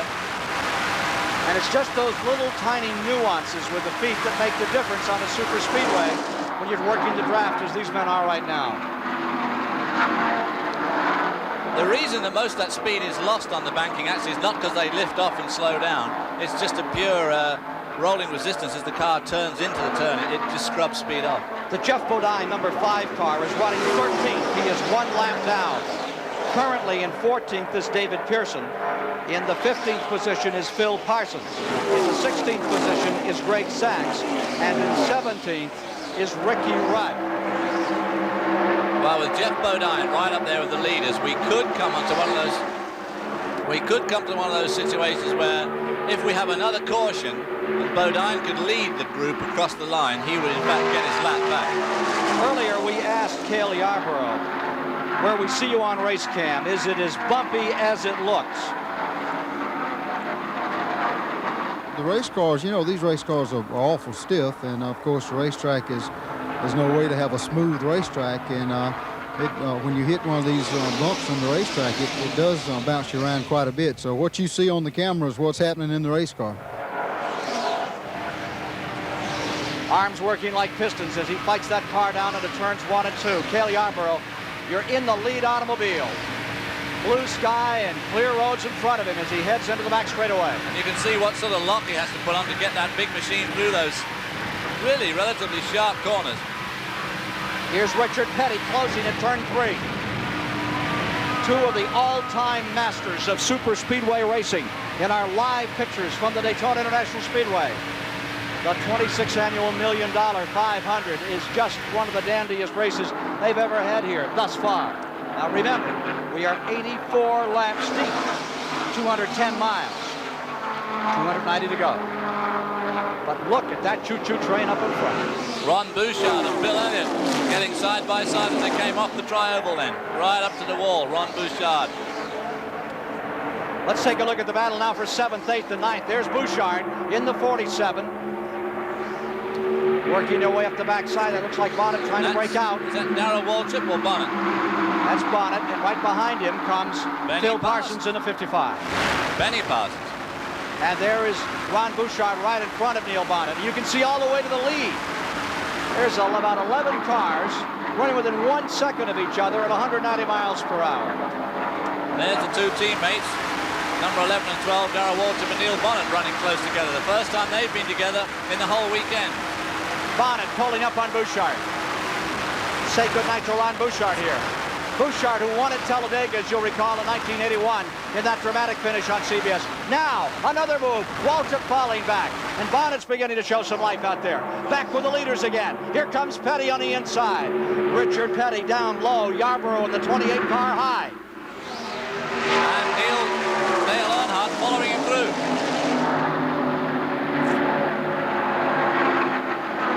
15 cars collected in that lead draft. A couple of them are a lap down, maybe 3.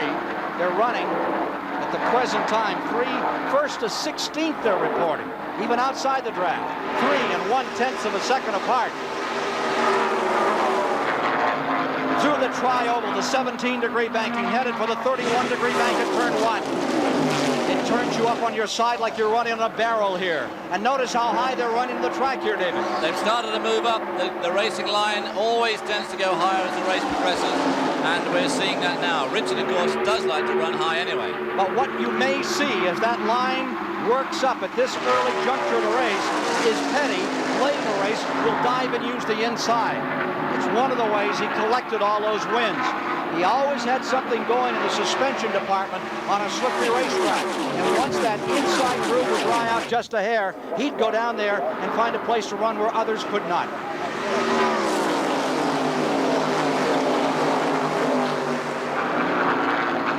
Inside Yarborough's car. There you can see how that windscreen now is starting to get not only dirty, but a lot of those marks are permanent. There's the shells and the dust, the grit. It starts to chip the screen, and however much they clean it, that stuff won't come off. There you see him right behind Dale Earnhardt as we go down the back straight, coming into turn 3. Now remember, Earnhardt is with a new team this year, and he's trying to push that Ford out in front. He wobbled for just a second going to 3. Petty pulls away. There are the front 4. That 4th place car, Richard Brooks, he was 5th here a year ago in a Junie Don Levy effort. But Dale Earnhardt, who takes over the Tim Brewer ride, he had the Bud Moore ride a year ago, now finds himself in 2nd spot. Richard Brooks is hanging on very well in that Ford. He's very competitive with his lead group, and he's hanging right in there. I'd say Ford. Chevrolet is correct on that car, number 3. The Chevrolet's 1 and 2. The Ford is the Bud Moore car. And there's the blimp, giving us a picture of a lead change going into the east end of the Speedway. An attempted lead change. Dale Earnhardt dropped down out of Richard's draft, tried to make a run at him going through 3, and it didn't quite come off. Richard Petty draws away. Here comes Cale Yarborough taking a shot at second spot. More in a moment.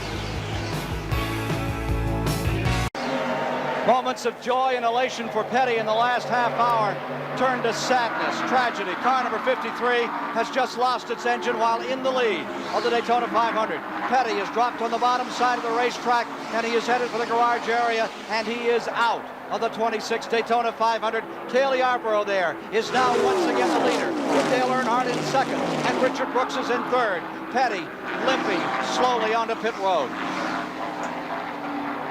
Well, it left a little trail of smoke going through turns 1 and 2 there. Not much, but obviously enough, because whatever has happened, it's brought him to a complete halt. He'll probably turn into the garage. Win 199 will not be today. Behind the wall. It happened in the first and second turn. Just a little smidgen of smoke out of the back of the car, and then lost power, eased it up against the outside wall, and this herd thundered through.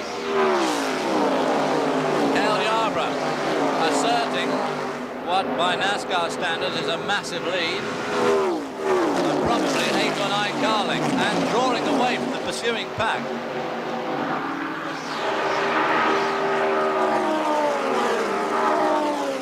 Yeah. Dean Coons from Wilkesboro, North Carolina, visiting the pits there under green, losing valuable time, but he's away with one tire change, a one-tire change.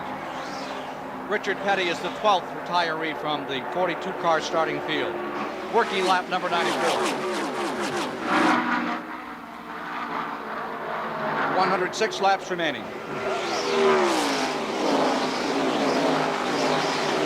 Richard Brooks getting very loose there as he tried to go round. There you see him alongside Dale before the third car there in the line.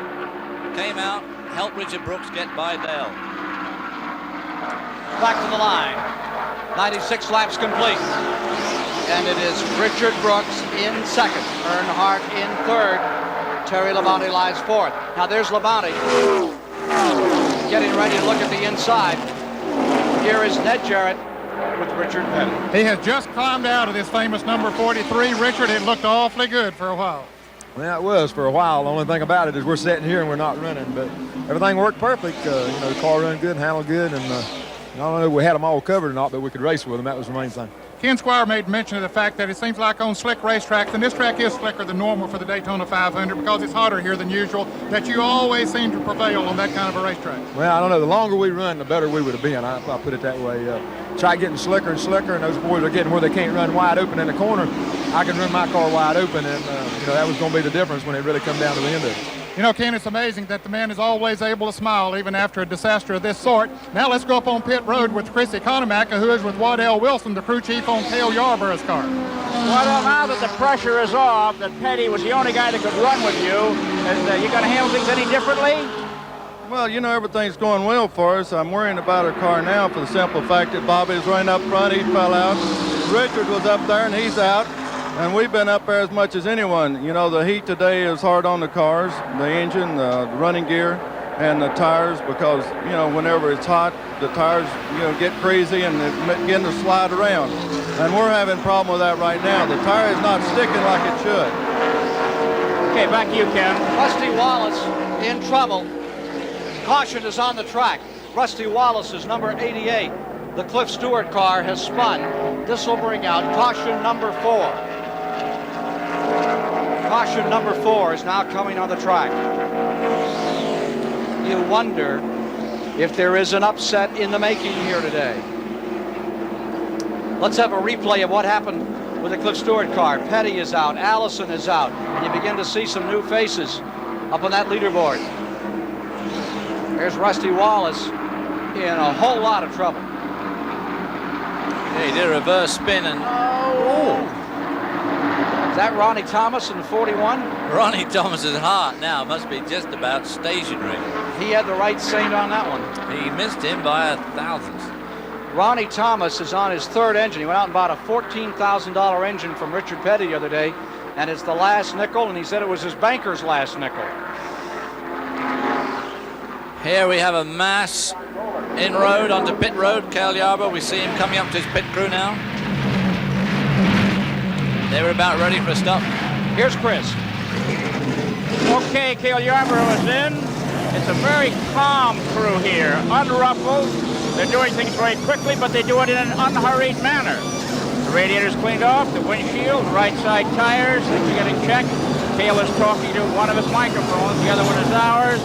The second can of fuel is in. Now they're loosening the lug nuts on the left side. It will be a 4-tire change. Remember what Waddell Wilson said, that the tires are getting hot and greasy. Now these tires are not worn out, they're just hot. They'll maybe go back on the car at another pit stop.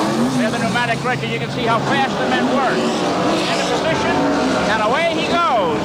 Up, doesn't have to go in reverse because this whole bayonet blocks his way. All that work to save a split second and a car in his way, and that's a split second and then some loss. Back to you, Ken. Dale Earnhardt, first man out.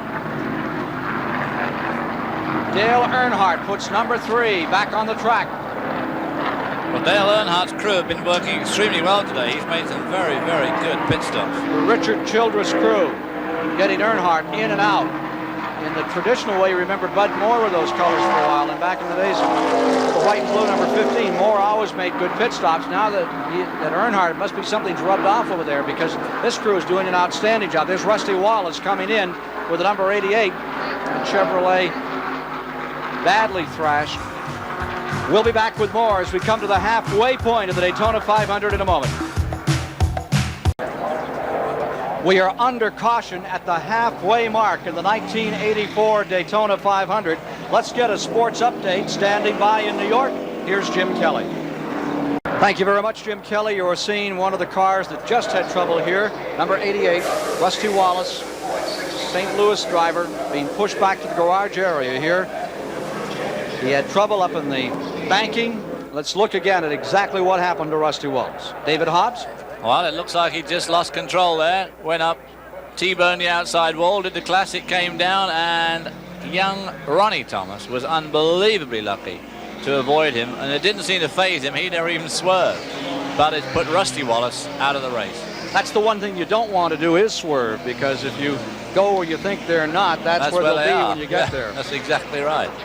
Plus, you probably hit the wall yourself anyway. Now, the circumstance is this as we watch Doug Heveron's car coming back on the track, the number 01 in his first super speedway start today.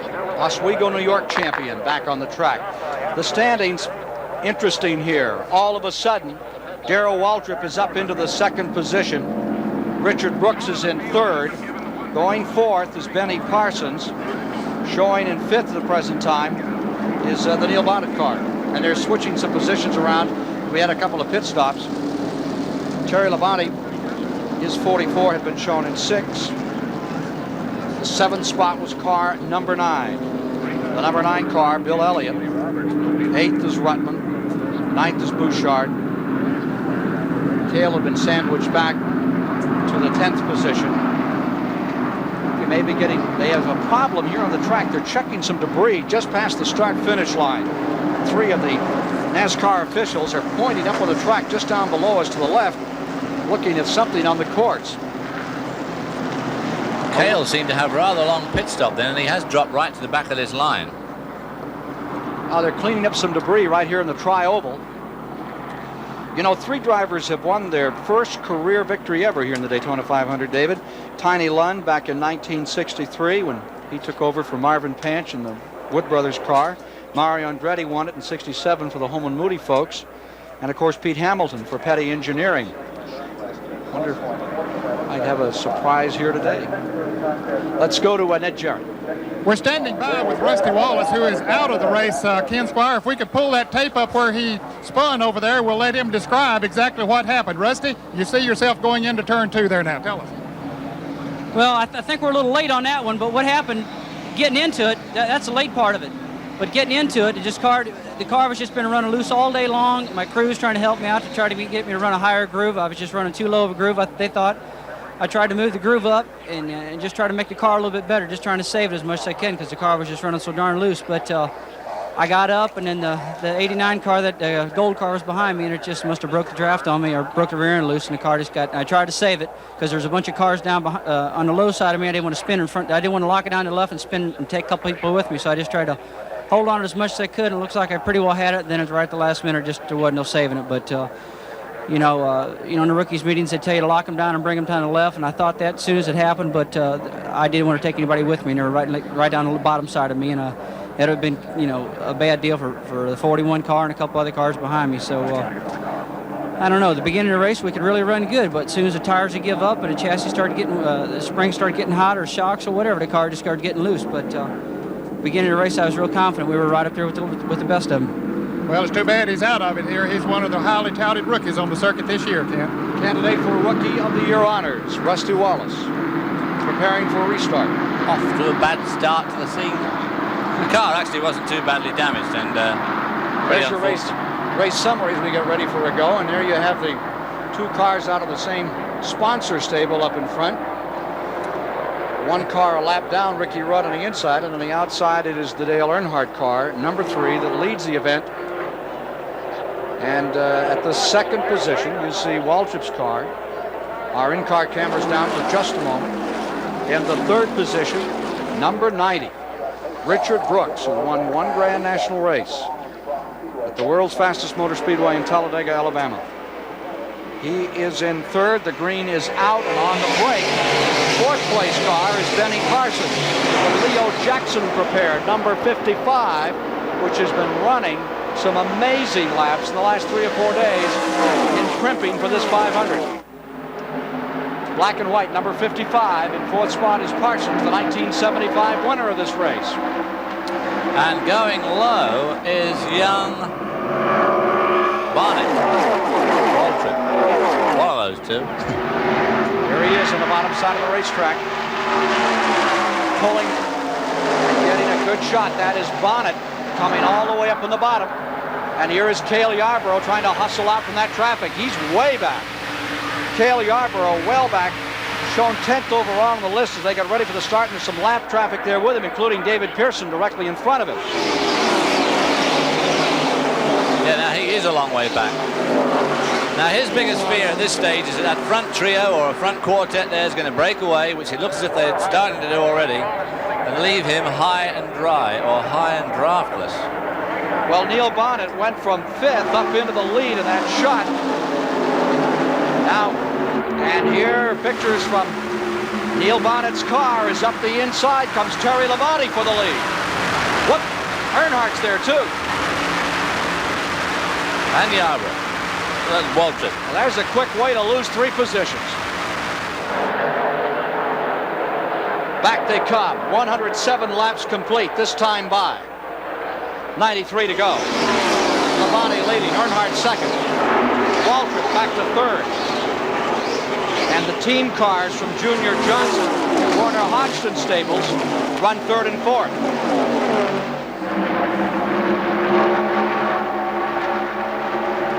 I expect their sponsor will be quite pleased with this.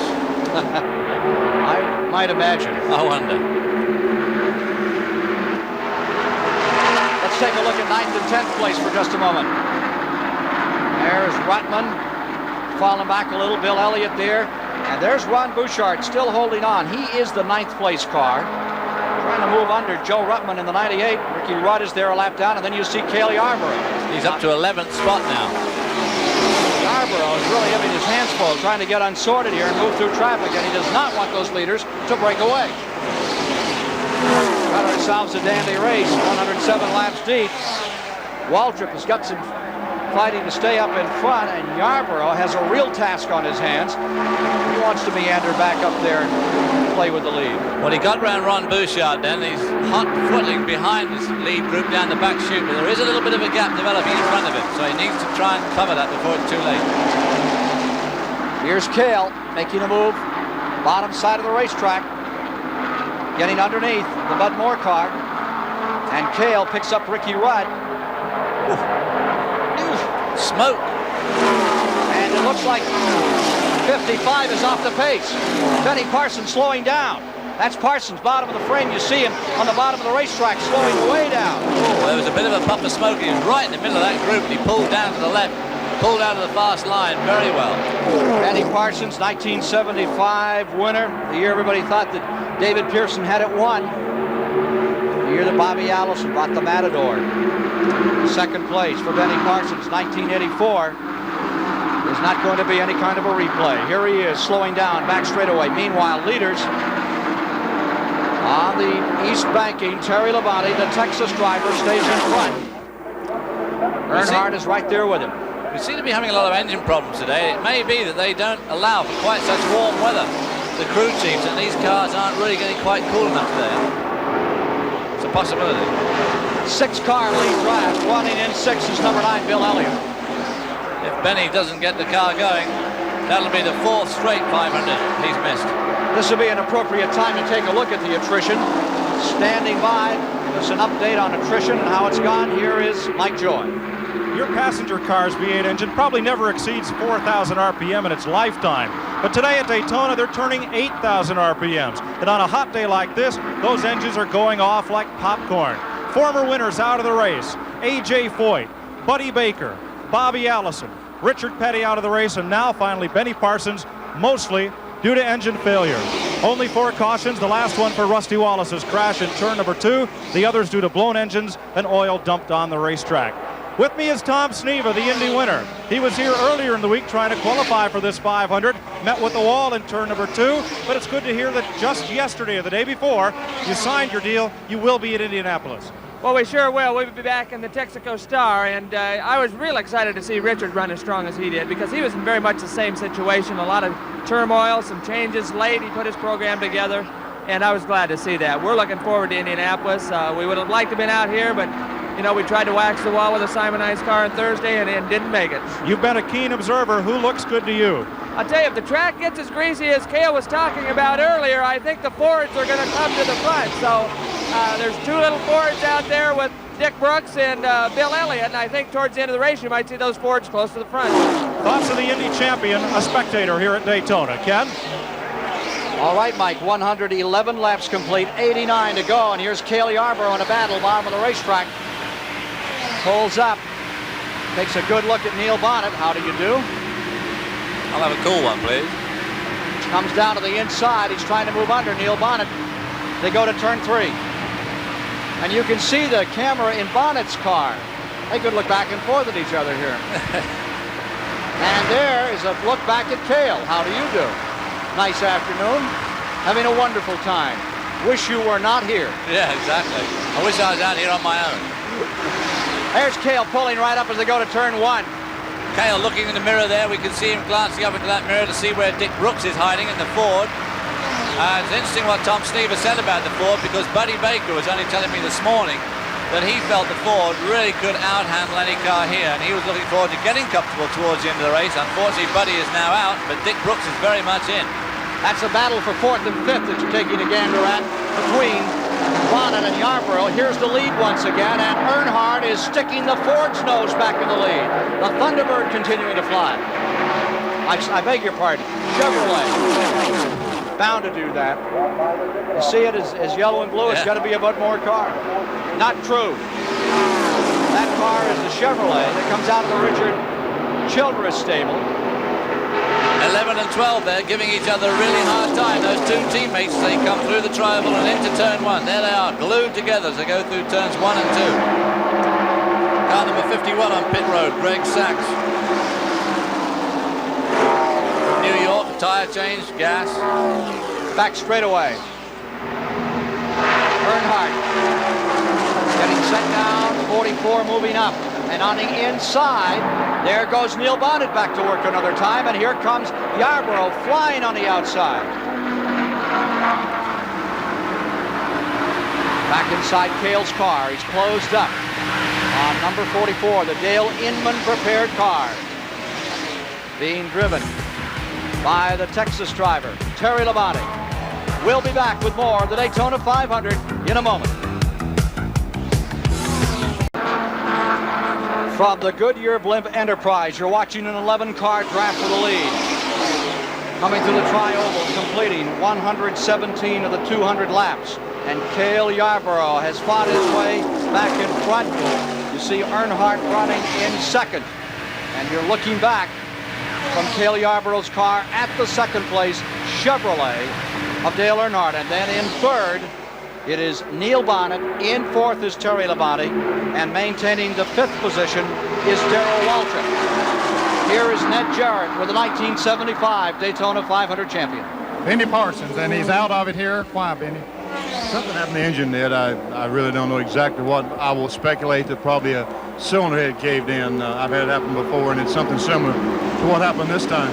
How were you feeling about your chances before that happened? Well, I've been having some problems. I can run good for about 8 or 10 laps, then the car would get a little bit loose. In other words, the back end would start sliding up the hill.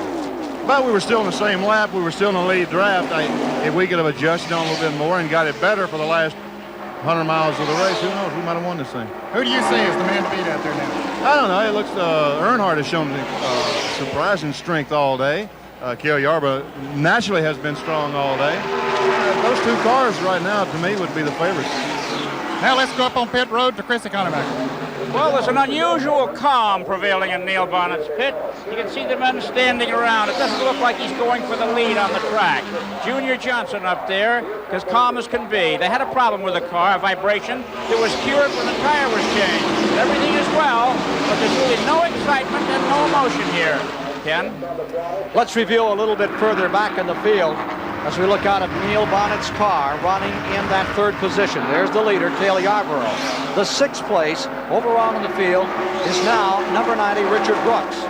Brooks maintaining sixth. Seventh is Bill Elliott. Eighth is Ron Bouchard. Ninth is the Joe Ruttman car, number 98. And going in the 10th position is car number 33, Harry Gant. 11th is the rookie, Greg Sachs. Going 12th is Ricky Rudd. 13th is the brother of Benny Parsons, Bill Parsons. 14th is David Pearson. 15th is Bodine. 16th is Means. 17th is Ridley. 18th at the present time, Sterling Marlin. 19th is Pond. And Reagan runs in 20th. Here's the Heverin car coming back on pit road another time. Running 21st on the track is Roper. 22nd is Arrington. 23rd right now is Connie Saylor, who replaced Graham Adcox. Adcox broke a finger yesterday, and Connie Saylor took over in his car. 24th is Mike Alexander. 25th is Dean Combs. And 26th right now is a youngster, Clark Dwyer. There's your leader. It remains Cale Yarborough's race to win. Can he do it and become a four-time winner? We'll know before too long. Back with more live coverage of Daytona after this word from your local station. Cale Yarborough with a hard-bitted steed, number 28, is beginning to walk away from the field. He's now picked up about a 15-car length advantage. Seems to be breaking the draft from the second-place car, Dale Earnhardt, with Neil Bonnet running fourth. And there you see the interval right from Cale's car as he sees it in his rearview mirror. And right now, Earnhardt's pulling up a little.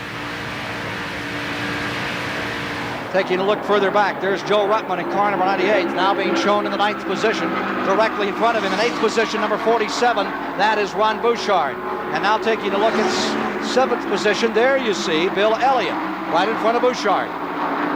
That's another of those Fords that Tom Sneaver thought might show well towards the end of this race. And we'll see. Because Cale Yarborough at the moment is showing extremely strongly. Cale Yarborough, now you see Ruttman still back there in 9th. On the tail end of the draft. Yarborough first won this race, 1968. Came back and won it in 77, then won it last year. Now can he do it back-to-back? Richard Petty once did it back-to-back. If he does it, he'll be the first man in history to win the Daytona Triple Crown, to take the pole on pole position day 7 days ago, the fastest car in qualifying, to then come back and win the 125-mile qualifying race and go on to win the 500. And from these pictures, you get an idea of the throng that is here. Fireball Robert did it in 1962, won the Triple Crown. Yarborough could be only the second man in history to do it. Those shots just then gave you an idea of the fantastic crowd here. Obviously, Cale Yarborough will be hoping to win this race because it'll run it in front of more people than he's probably ever raced in front of before. It's interesting that Cale is pulling away like he did in the qualifying race on Thursday. At this stage, it's a bit early to show his hand, but it could be that he's just trying to see if he can break that lead draft. If he can, he knows he's in very, very good shape. There he is, skimming around Ronnie Thomas once again. One of those privateers trying so hard to make it all work. Bunch of lap traffic there, getting in with that lead group as they come into the tri-oval. 126 laps now complete. Only 74 to go. Cale is building a little bit of a cushion here. There you see the speed in the last lap at 190 miles an hour, and you can look back with him and feel a little comfortable. Nobody breathing on his rear bumper at the moment. No, by this relative term, that is. I mean, how far are they behind him in seconds? That's a big interval here. Blink of an eyelid. There you see the third place car. Back with the leader. Harry Gantz, number 33. Loads up and comes down on the inside. He's been picking up some cars. He's running right in front of the Ricky Rudd car.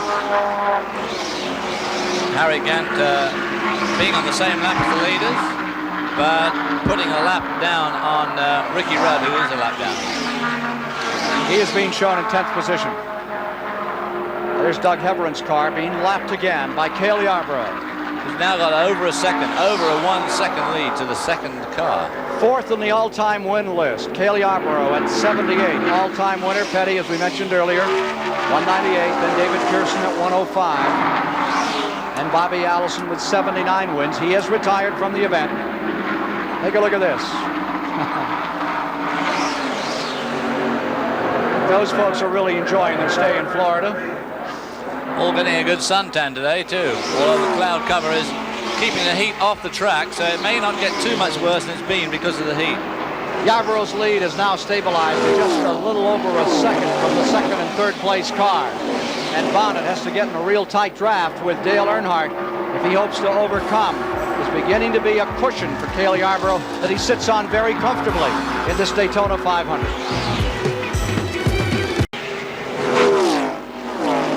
Now, just 69 laps remain in the 1984 Daytona 500 with Cale Yarborough out in front.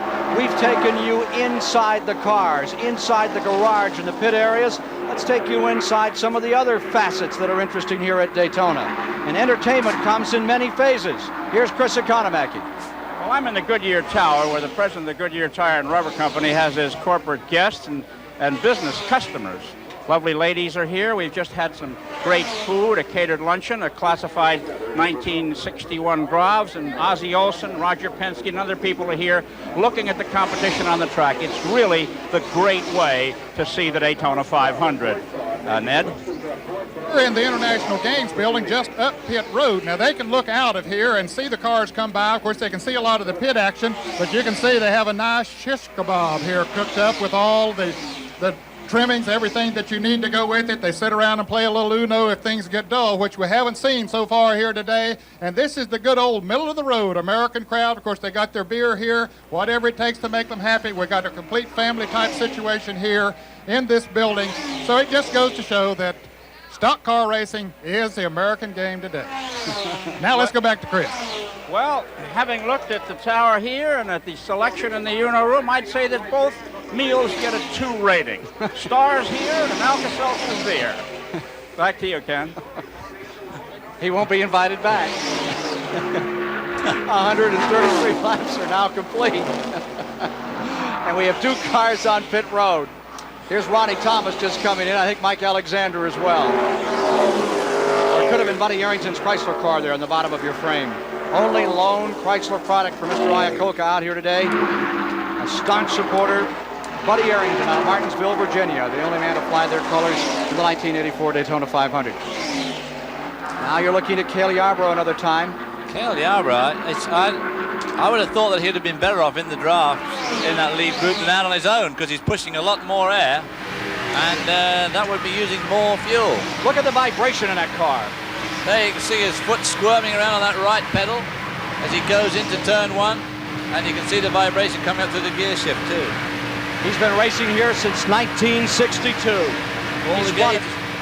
All the gauges look all right. He's got a crack in the left side of his windscreen there, coming out of that stone chip in the left corner, and it's spreading across the screen. But those upright posts will hold that screen in place. I don't think there's any danger of it blowing out. But you can see those chips getting worse and worse as the day goes on. Now, they should be pitting within 5 laps. Those leaders should come in within 5 laps. We are at lap 135 as they work right now.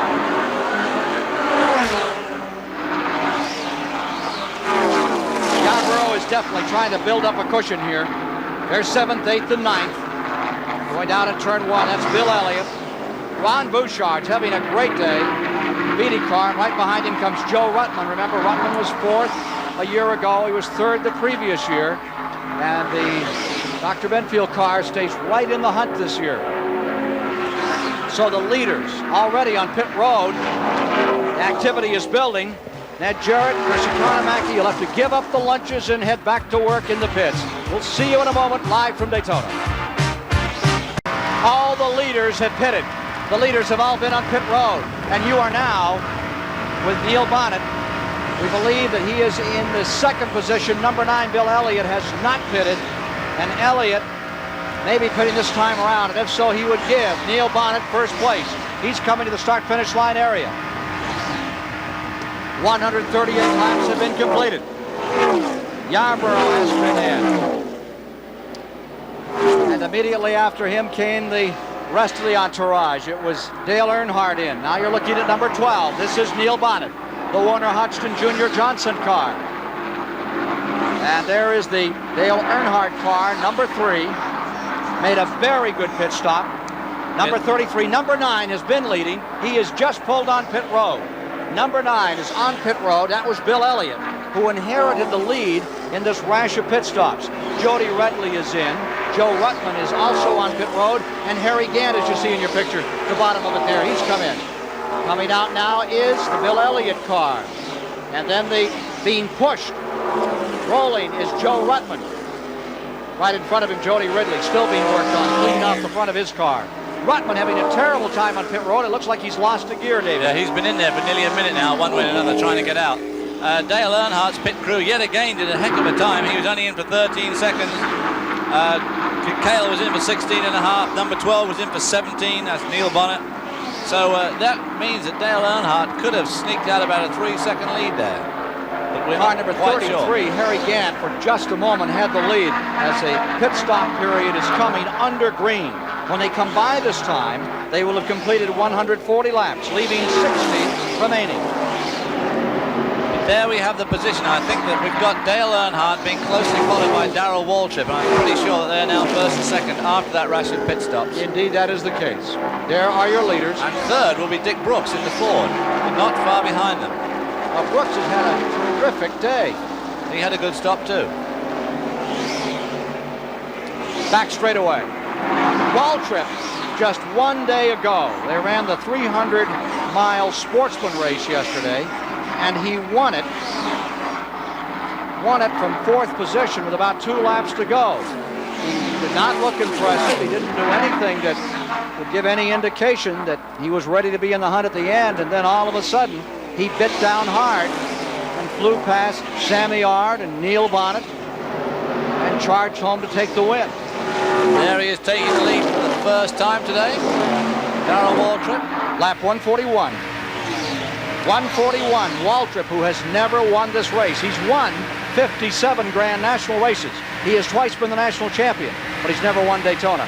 Here comes Yarborough, moving beneath the Chevrolet number 3 of Dale Earnhardt. As you can see from that in-car camera, Cale's car has now got the wood finish inside. They've got a veneer finish to add a bit of class to that car, and the mechanics are very proud of it. Nevertheless, $65,000 for a car you have to crawl in and out of the door windows. even open.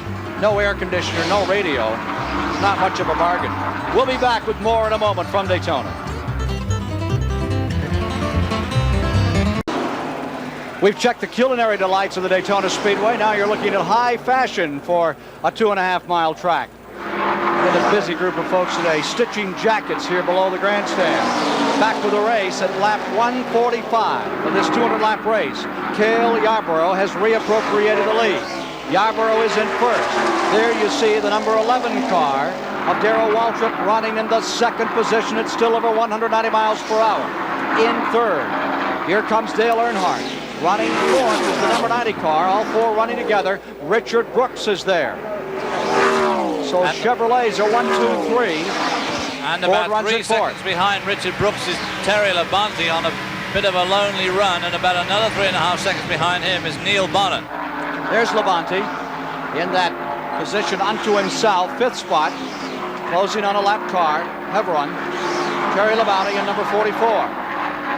Now a spot in back of him in the 6th position now. We would see as he laps this man on the back straightaway. There's Terry Labonte, your 5th place car. Should be car number 12, Neil Bonnet. And there is Bonnet, closing on Greg Sachs, putting him another lap down. The man on the point remains Cale Yarborough. Here's Neil Bonnet, lapping this man on the inside, attempting to get underneath Greg Sachs. Say goodbye. Neil Bonnet in one of the Junior Johnson Warner Hodgson cars, trying to move up through and move back up with that front flock of automobiles, battling for this $1 million payoff in the Daytona 500 way. There you see Yarborough, and there you see Waltrip, 1 and 2. Yarborough is still lapping at round about 193.5 miles an hour consistently. And they are, in fact, this front trio, or the front quartet, are pulling away slightly from Terry Labonte. Waltrip in 2nd place. He's had one runner-up finish in this event, that in 1981. He's had 3 4th-place finishes here. He's trying to win it for the first time. He's won just about everything else. He has been the winning driver the last 3 or 4 years. 12 races one season, 12 races another, 7 this past year. Here they are in the back straightaway. Yarborough trying to hold on to win his 4th one. We'll be back with more live coverage of the Daytona 500 after this word from your local station. The 5th caution of the day is just out. Joe Ruttman has crashed in turns 3 and 4. He is all right, being extricated from his car. Let's go right to Ned Jarrett. Darrell Waltrip is taking advantage of this caution period for a four-tire change. They've already changed to the right side. Now they come around to the left side. And now let's go up to Christy Conniback. Cale Yarborough is doing the same thing. He's been in the pit 20 seconds now, and they're working on the inside tires. But this pit stop is not late enough in the race to mean he can go the distance. There has to be one more pit stop for fuel. Back to you, Ned. Well, Waltrip has finished his. Let's see as they race down pit road, which of those drivers can get out first. Well, there you see the Yarborough car, and moving around him, the Wrangler machines as they get ready to go again. Here is Ruttman out of his car and walking away. Joe Ruttman, who was a 4th and 3rd place finisher the last 2 years respectively, and only his 3rd Daytona 500, carrying the number 98 that his brother Troy Ruttman carried to Daytona Indianapolis 500-mile victory back in the 50s. Spinning down to the bottom of the track. He was running 2 laps down. As you recall, he had some problems on pit road, and he has a skirmish with the wall in turns 3 and 4 that put Joe Ruttman out of it today. So Joe Ruttman is out, 5th caution. It will once again gather all 8 cars in the lead lap back together for another assault on the 1984 Daytona 500.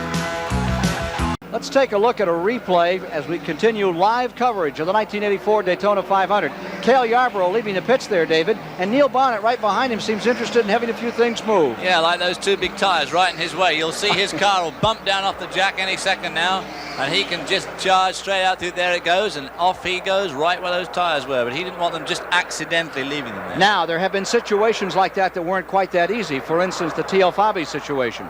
Right, last year, T.O. Fabi in the race at Riverside ran over another Cruise air jack hose, and they penalized him a lap, which he felt was very unfair because obviously he had to leave his pit.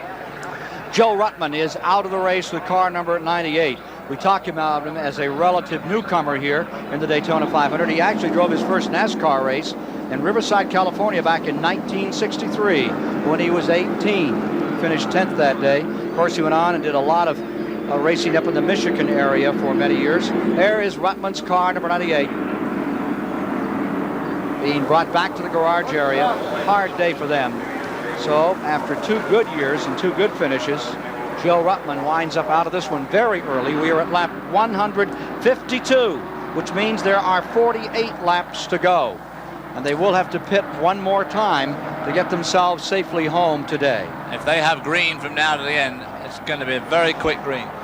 Winners from the pole here, there have only been 4, and one of them is the man right now who's leading the event, Cale Yarborough, who won it in '68 from the pole. Here's Chris Economaki.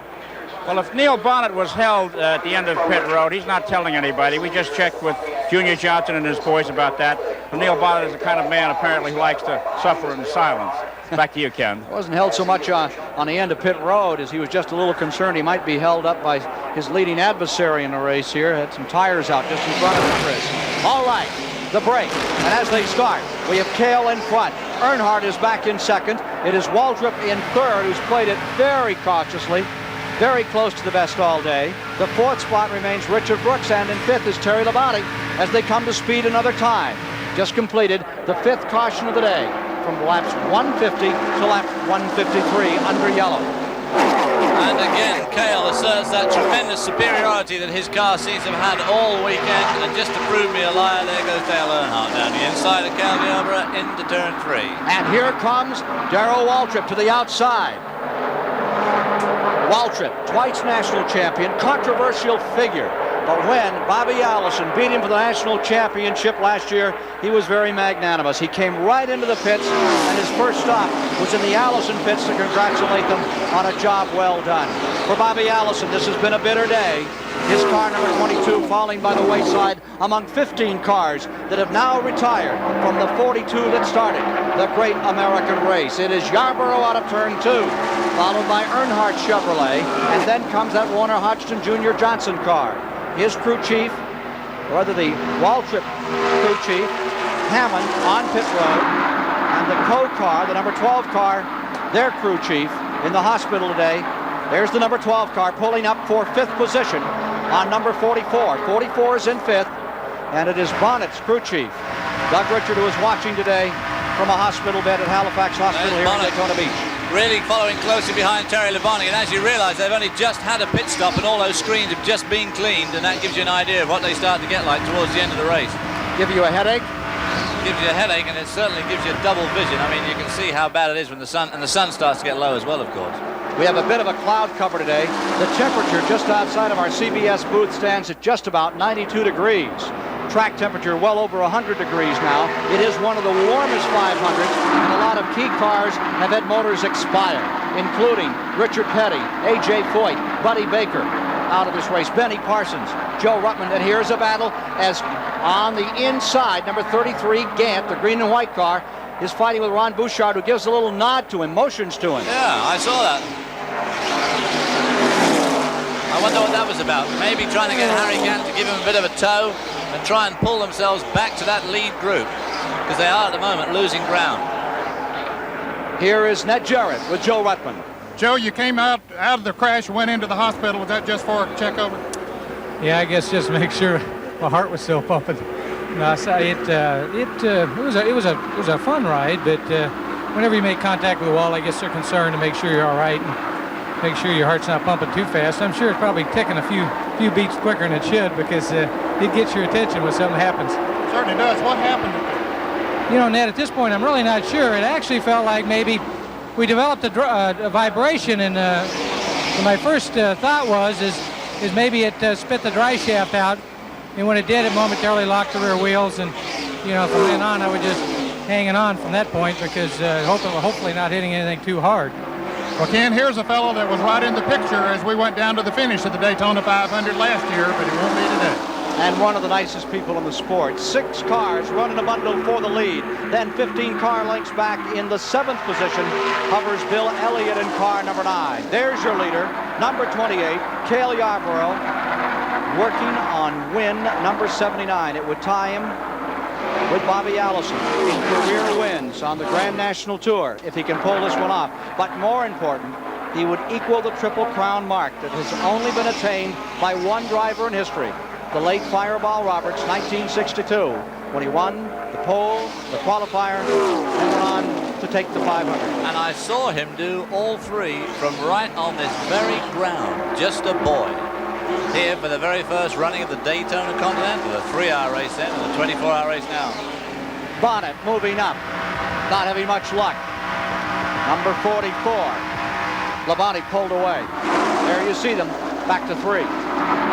Well, these guys at this stage of the game with another 40-odd laps, well, less 40-odd laps to go. Oh, car spinning. It is Richard Brooks in trouble. He's getting hit and slammed into by Ron Bouchard. Out of control, he's still sliding and spinning out of turn 4. Calamity corner claims another. What a lucky boy he was there. I mean, nobody really tagged him too hard. Ron Bouchard is desperately unlucky to have just hit him. And he was very lucky that he didn't get hit harder in that particular situation. Richard Brooks. What a shame, because he was running so well in that chameleon car. In trouble with the Junie Donlevy car, spinning and getting collected by number 47, Ron Bouchard. He was blessed. Critical point of the racetrack. We've had such disasters in the past 7 days. Interestingly enough, the first Grand National race this man, Richard Brooks, ever saw was the 1969 Daytona 500. And would you believe it? He watched it from behind the wheel of an old Plymouth. Brooks finished 32nd in that race that year. Thought he'd come out here and see what it looked like. Well, he's going to finish a lot further down than that this year. I feel very sorry for Junie Donlevy, his crew chief and owner, who is such a nice gentleman. And here we're going to see a bit of a rush down pit lane. Obviously, everybody's going to top up, but there's still too many laps to go for these guys to finish it off. 40 laps to go.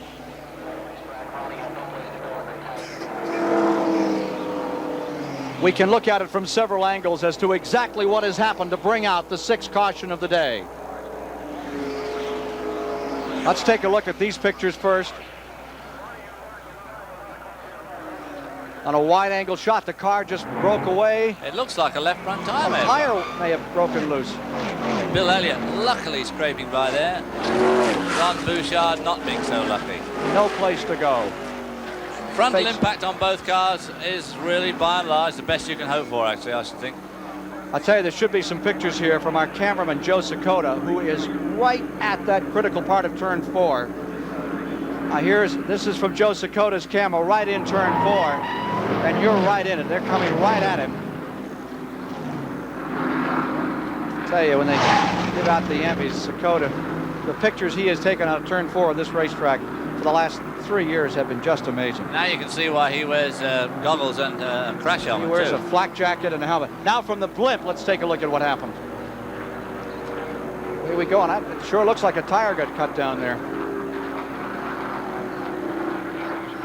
Okay, would you like to see it one more way? What about from the in-car camera, David? We may find out that it is a tire down if the in-car camera can capture that for us. There we see him. Terry Labonte in front, and then right in front of him is Dick Brooks. We've got an absolutely perfect view. That's him, the car on the left there. Yep. It looks to me like the tire just lets go. Or was it just oil spewing out from the headers and he got into his own oil and came around? The way it exploded, I thought it was the left side tire. That looked like the right, David. The camera car just missing the action there. We could look at it again. It's incredible how the dice fall in a game like this. Now here's the other in-car camera. Yeah, maybe his engine does let go, because it definitely comes out of the left front first, doesn't it? Smoke definitely comes out of the left front and first. As if he's pouring oil down to those rear tires. He runs into his own oil, and then he's away for a very slippery ride. Those things aren't built to be figure skaters. Well, that speed then up.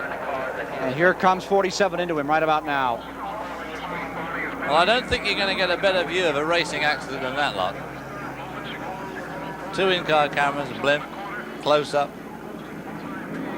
George Graffio controlling one of those in-car cameras that gave you those pictures.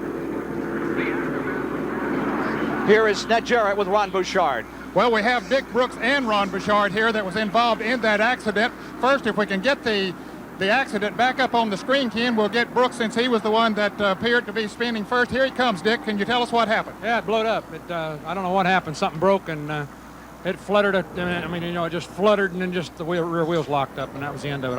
I sure hate that for Ron. I tried to keep it down. I had the brakes locked up there, but it just, it was just too far off the turn. But when you saw Ron Bouchard coming towards you there, what did you feel? Well, I didn't see him. I saw the smoke. I never did see him at all until he hit me, but I did see those guys go by. Well, here we come from another angle now, and we'll turn over to Ron Bouchard as they come around. Okay, Ron, now you're seeing Brooks in front of you starting that spin. Your thoughts as you begin to come into the picture now? Yes, I see Dick when he blew up, and, everything was so close, and I had Harry right beside of me, and I couldn't move to the outside, and then it just got so smoky, I couldn't see where he was, and I hit him right in the middle of the smoke. Not a thing in the world a man can do in a case like that. No, that's for sure. There's no way to slow him down. We're running so fast, and, when you can't see where you're going, you got problems. Okay, Dick, here we are from the in-car camera from behind you. That's Bonnet's car. See where it blew up? I don't know what it was. It just blowed out both sides. It just, I'll tell you, we was running good, though. We had the car hooked up really great. I think that, we just kind of biding our time. Cale was awful strong, but when Petty went out, well, that left the race for about anybody else. So. This is from Cale Yarborough's car that we were seeing right there. Yeah, well, Cale's strong, though. He'll still get back up in there, but that's a shame, man. I'll tell you, we had such a good run here last year and was having a good run this year. I don't know. We got to get it fixed. Well, we're glad to see that you're okay, but tough luck for both of you here today, Ron. Sorry about that. Thank you very much, Ned. Well, as we see Brooks' car there for the final time as it spins down, the caution's still out. Now let's go back to Ken Squire. So for Richard Brooks, his best finish has been in 1973 when he placed third on this track, and he's had 3 fifth-place finishes, and it looked like it was going to be better today. It was not to be. Well, we got oil on the track at the crash site, along with quite a bit of debris, I should think. And an interesting point is that Cale went 38 laps before making his first pit stop. And there's 41 left to go now. So it's going to be a real close run to the flag. It's a game for gamblers at this point, and the gamblers are on pit road, checking on fuel consumption. Back with more in a moment. There remain 37 laps at this point, 92.5 miles in the 1984 Daytona 500. Cale Yarborough, will you pull back and draft behind Waltrip rather than lead here and try to save a little fuel? He's driving by the crash site now of car number 90, Richard Brooks. Cale Yarborough, do you hear me? Cale Yarborough, Ken Squire, do you hear me? Go ahead, Ken. Cale, will you continue? You're in second place, and with the laps running out, there's about 92 miles to go now, and try to save some fuel. Well, yeah, I'm going to have to think what I got to do here now. We can't run quite that far on tank of fuel, so I got to figure out what I got to do to save it here. What is the range on your car? How far can you go? We can go 36 laps. 36 laps. So one more lap, and if you could top your tank, you would go home. Well, we're thinking right now maybe making a pit stop here before the green comes back out, topping it off and starting in the rear and try to come back up to the front. Thank you, Cale. When they come by this time, 165 laps will be completed. There will be 35 laps, 87.5 miles to go. And David, they're within range of the checkered flag. Yeah, well, after this long caution, they are now within range. If they, apart from us just going slowly like this, they haven't used much fuel, but they could go in and top off now because they're going to have plenty of time here. So our CBS coverage will be focusing briefly on pit road here because they should be coming in quickly, topping the tanks and putting their drivers back out. There you see Cale with his arm out trying to get an extra scoop of air inside the car. Yeah, because it is pretty hot in there today. If it's 90 up here, it's about 125 inside that car. And any air you can get in is very welcome. But you can't put your hand out when you're doing 190 because it pulls it off. Waltrip is in front, trying to win that first Daytona 500. He's been very easy all week, hasn't had too much to say. But yesterday when it counted, he came through and won the prelude to this event, the sportsman race, the Goodies 300. Darrell Waltrip, the most proficient winner. Here come all the leaders onto pit road. Darrell's not coming in. No, not the leaders. Not the leaders. It's a couple of lap cars. They may wait a lap. Now they may have trapped themselves because they're showing 1 lap to go. 1 lap and they're going to turn them loose. I think that caught them by surprise. I think they were thinking there'd be at least 2 to go. Well, we ought to get some reports from the pits because this may change the story dramatically here. Here's Ned Jarrett. We're standing by with Jeff Hammond, the crew chief on Darrell Walter's pit. Can you make it from here on? Yes, Ned, we got a full tank of fuel at last time. We've been getting real good gas mileage about all day, so with the amount of caution laps that have been run here in the last few minutes, we can go all the way. Well, now, many of the cars did choose to come in and top their tanks off. You didn't. No, we got everything figured pretty close, but right now we can go all the way, and we prefer to stay up front. Very confident, as you can tell. Now let's go to Chris Economack, who is with Waddell Wilson. Well, Waddell's standing a few feet away, but they just jumped up in the air because they've hung the yellow flag out again. Waddell, they're going to go around one more time, or will you have a chance to stop? Oh, we're going to stop this time and top the car off so we can make it the rest of the way. Okie doke. There you have it from Cale Yarborough's crew chief. It looked for a moment as though the race would get the green flag this time by, but such is not the case, Ken. Indeed, that is the story. They had put out 1 lap to go. They had a 1 lap indicator on the field. Now they are taking an additional lap. And for Yarborough, that'll be a break. He will pit and come in, and then he'll probably be on the back of that lead lap. We'll check the other cars that feel that they're within range of the checkered flag from here. The situation is there are 165 laps complete. When they come by this time, there will be 166 laps complete. 415 miles will have been run. 34 laps, 85 miles remaining. Say it again.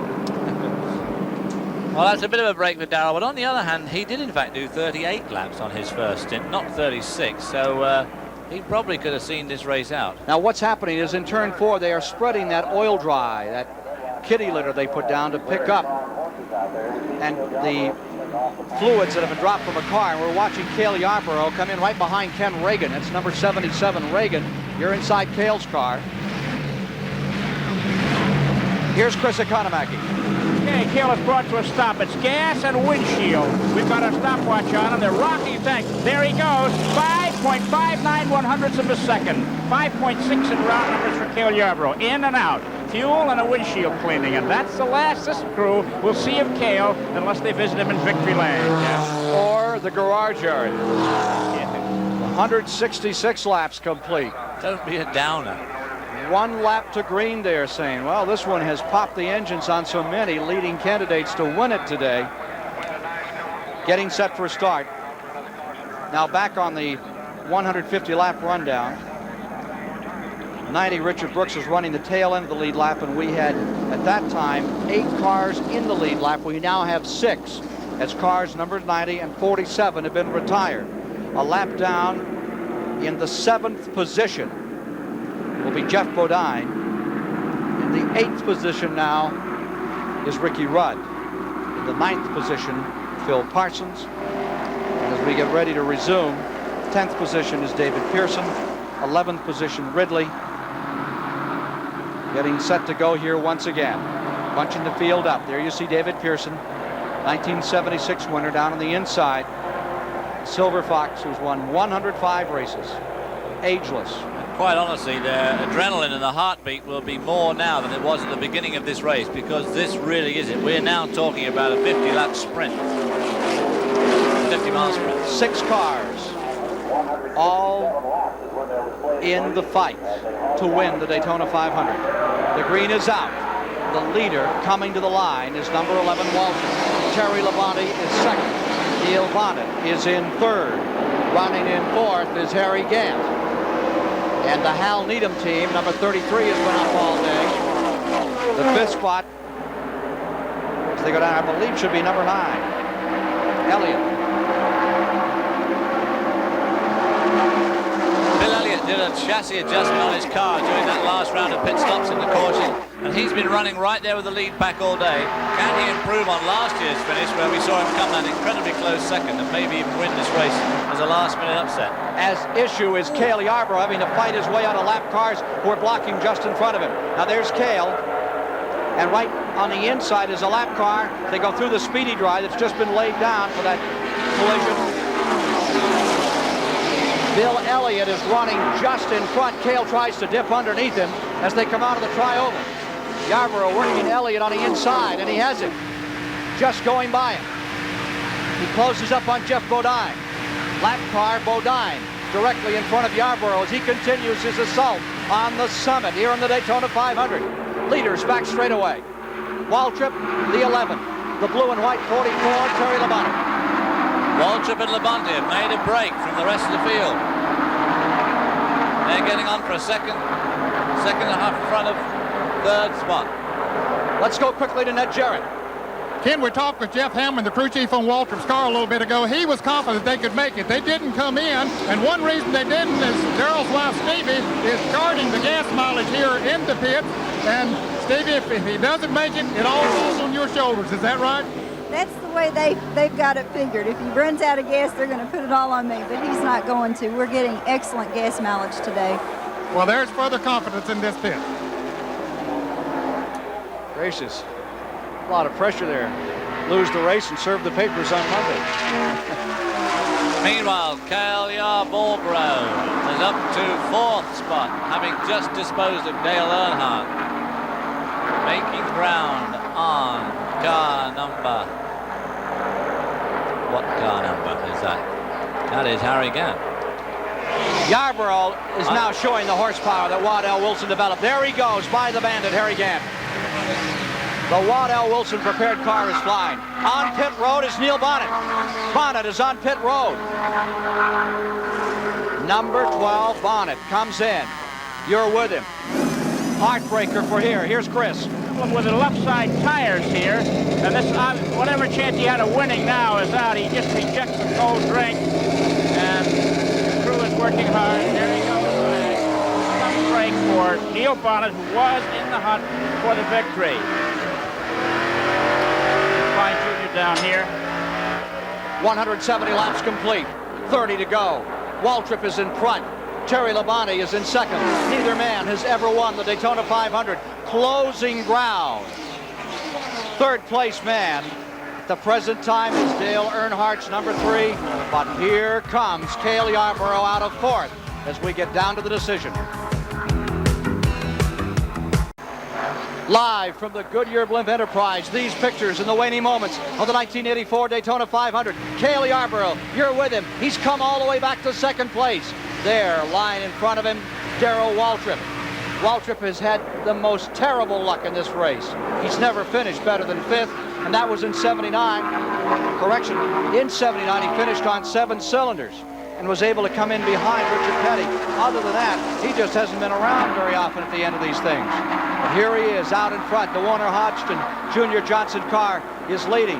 Cale just collected them, David, as he came up through, and he brought number 33, Harry Gant, into fourth place. Well, Cale was nearly 2 seconds behind this leading group, and as you say, one of the cars he passed, one of his victims was Harry Gant, who tagged on. It's the only one that could actually hold with him, and he's dragged him up, so we've now got 4 cars dueling it out here to the end of this race. Dale Earnhardt is now making slow ground on them, as is Bill Elliott in the Ford, the one remaining competitive Ford out there. So we're going to end up with a 6-car draft. By the end of this lap, there'll be 6 cars together.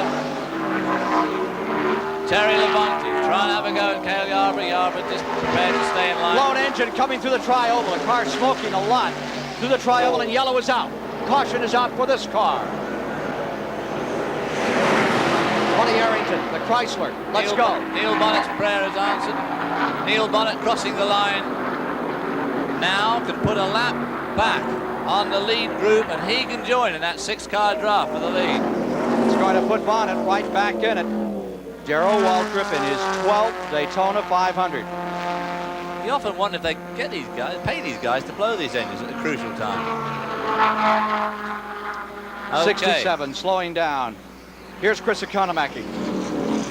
Junior Johnson did some things a moment ago that a kid does when he goes to work for the first time in a gas station. He swept up, and then he wiped windshields because Neil Bonnet was behind an accident. And then after the green flag, Neil Bonnet's car had a soft left rear tire, came in the pits, and was 99% of a lap behind. And this yellow flag is now going to let Neil Bonnet go around and get on the back and add to the excitement of the finish here. And now down to you, Ned. We're standing in Terry Labonte's pits where Dale Inman, the crew chief, is waiting for him to come in. They plan a 4-tire change, and I suspect that we'll see all of these front runners come in and put on 4 new tires and take on a full tank of fuel. They were not concerned about the fuel, but they'll put those fresh tires on because they're cooler, will adhere to the track a little bit better, give them a better shot at running for the Roses as we get down near the end of this one, Ken. The only Chrysler product in the field. Buddy Arrington lets go at 176 laps. The laps remaining now stand at 24. Harry Gantin, Skull Bandit, number 33, decides to make his tire change now. The others stay out. Waltrip stays in front. Yarborough stays second. Terry Labonte maintaining third. This will bring Earnhardt up to fourth. Also on pit road is Bill Elliott. Here's Chris. Harry Gann, it's a cool, calm, and collected Skull Bandit crew that's changing the right side tires for Harry Gann. Very careful on the windshield. The sun is setting now. Getting down into turn 1 is quite a glare. The nuts are being loosened on the left-hand wheels. NASCAR regulations permit only one jack to be used, so the exercise has to be complete on one side before it begins on the other side. This adds to the length of time that the cars stay at rest in the pit. And okay, Harry Gann back in the competition. And he is in the hunt to win this one today, Chris. Harry Gann staying right up there with the leaders throughout the afternoon. Neil Bonnet is back in the pits another time. What a break for Bonnet. He will now be a serious factor to win this 26 Daytona 500. Live today on CBS. Later this year, we'll take you to Michigan International Speedway and to Talladega, Alabama, the latter part of July for the Talladega 500. And in 1984, the International Race of Champions returns. And you'll see it on CBS. Let's see if Waltrip will gamble here and bring the car in. Safety car has them in tow out of turn 4. A lot of oil and a lot of kitty litter, as you'd call it, down here in the triangles. That'll make that a bit slippery the first time around. This time by 178 laps, 445 miles complete, 22 laps to go. Just 22 laps to the decision on the 1984 Daytona 500. Stay with us for the finish. There are 6 cars in the lead lap as we come down to the finish. The most cars in the lead lap previously to come to the wire were 5 cars in 1981 when they were led by Richard Petty with Bobby Allison, then in second, Ricky Rudd third, Buddy Baker fourth, Dale Earnhardt fifth. There you are with Cale Yarborough, and there's the butterfly for good luck there on the dash. Cale, Ken Squire again at CBS Race Control. Can you talk to us? Yeah, go ahead, Ken. Okay, now how do you feel about it from here on in? Have you got the horses to contain Waltrip? Well, I don't know. Dale's car is running real good. We just have to take a look at it, Ken, see what it looks like. I don't know whether to try to, pass Darrell and go ahead and try to break away. I'll sit here with him. I'll just have to see what happens the next few laps. Well, what about Terry Labonte in the 44? He's right there behind you, and that Dale Inman car has been a sleeper all week, Dale.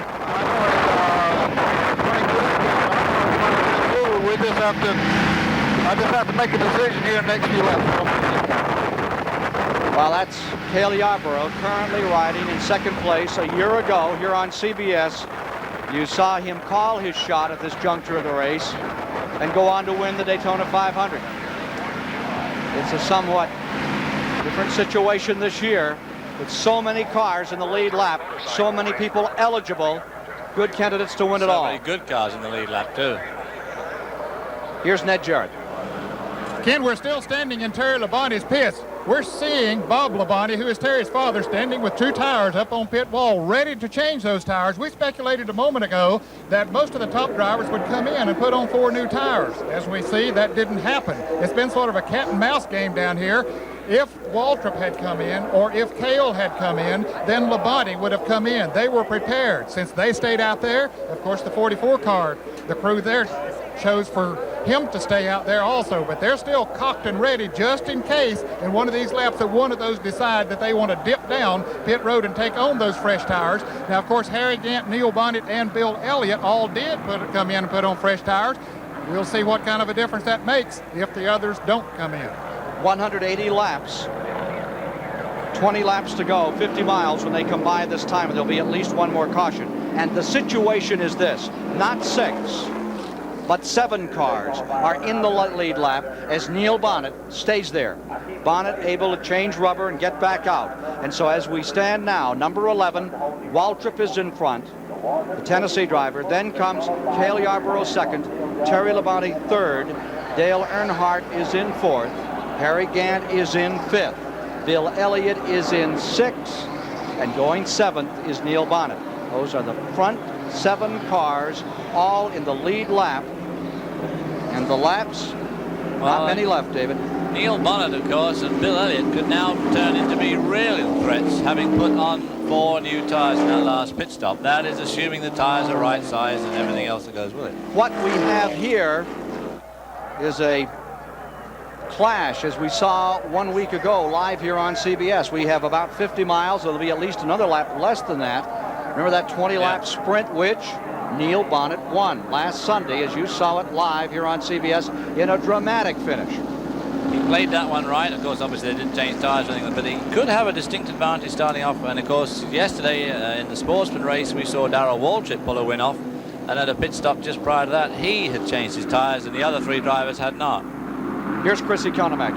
Well, Neil Bonnet is 18th in line on the track right now, and in the same lap with the leaders, so it's coming down. His experience in traffic is going to come in handy here. If a rookie were in that position with a fast car, he'd have a lot of trouble. Bonnet has got to get through those slow pokes to get up and take a shot at the leaders. Another bit of trivia here, Cale Yarborough hasn't worn out a single tire today, but he's changed 16 of them. Back to you, Cam. Now there's the Neil Bonnet car. Line 6 on the field. Now the lap cars will drop to the inside. Cars in the lead lap will pull on the outside, and he is 7th. He is 7th on the field. So he should start off in about 7th in the high lane. All the lap cars pulling down to the left-hand lane. But of course, once the racing starts, they then tend to spread all over the track, and of course it does make it hard if you get behind some of them. And your immediate adversaries are pulling away with a clear track. 1 lap to go now. We'll see Neil Bonnet start to pull up. Make ground on the leaders in that top line. Cale Yarborough right behind Darrell Waltrip. Getting ready for green next time by. Cale Yarborough, how does one feel when you get out of a race car after 500 miles? Well, you feel like a Mack truck or something's run over you. You're real exhausted, and you know, because you have to give 100% physically and mentally for 500 miles, and it just drains you dry. It takes you about a week to get over one. When they come by and take green, 182 laps will have been completed, and there will remain 18 to go, 45 miles. 7 cars in the lead lap. Back in the 8th spot is Jeff Bodine in the 5 car. In the 9th position is Ricky Rudd. What a comeback after that horrendous wreck he had a week ago. The 10th car, the top rookie here, is Phil Parsons. The 11th position is Pearson. The 12th position is Ridley. 13th is Reagan. 14th is Sterling Marlin. 15th is Pond. 16th is Mike Alexander. 17th is Jimmy Means. Dean Roper is 18th. Greg Sachs is 19th, and Dean Combs is 20th. With Heverin 21st, Clark 22nd, Connie Saylor 23rd, as they get ready to put the green flag back on it and sprint to the finish. It is a sprint too. 19 laps, 18 laps just coming up. Waltrip to the line. Waltrip making a real flying start there, leaving everybody else way behind, and David Pearson from the lower row slotting in behind him. Waltrip first. There's Pearson right there. Remember that Pearson... But look at Cale Yarborough eat them up. Just look at him coming off turn 2. Pearson, the 16 car, running in 11th. Here comes Yarborough by the Silver Fox. Chasing the 2-time champion, Darrell Waltrip. Into turn 3. How depressing for everybody else. He must have been 50 yards behind just after they crossed the line. Reeling in Waltrip. Yarborough at the tri-oval. And there are 17 to go. And on the move comes Bonnet. You see him trying to drop inside. Staying third is Terry Labonte. Maintaining fourth is Dale Earnhardt. There are your leaders. Darrell Waltrip, who is now making his 12th effort at winning the Daytona 500. 79, he finished second when Donnie Allison and Cale Yarborough crashed right here in the back straightaway. And Richard Petty came home the winner. Darrell was second, A.J. Foyt third. Foyt, one of the early retirees today. Out of 4. Waltrip. Look at his hand shuffle on the top of the wheel as he tries to maintain the pace at some 190 miles per hour. And Yarborough hitchhiking on the rear bumper. Well, of course, at this stage, you've got to ask yourself whether, in fact, he wants to lead now before the last lap. Having seen the leader in the last 2 major races, he'll lose out on the last lap. Darrell also will be feeling the same. We've had a lot of pyrotechnics in the last laps here at Daytona, and we may be getting set for one again. Now, let's go back to third place. There you see, number 44 in third, Labonte in fourth. That is Earnhardt, and in fifth is number 33, Gant, and in sixth, Neil Bonnet. In seventh, number 9, Bill Elliott. Here's Bonnet closing on Harry Gant. Tri-oval. Now 185 laps complete, 15 to go. If we get out of this without some paint missing and some fenders flailed, it'll be a bit of a surprise, David. Getting down to show and tell time in the 1984 Daytona 500. We'll bring it all to you after these messages.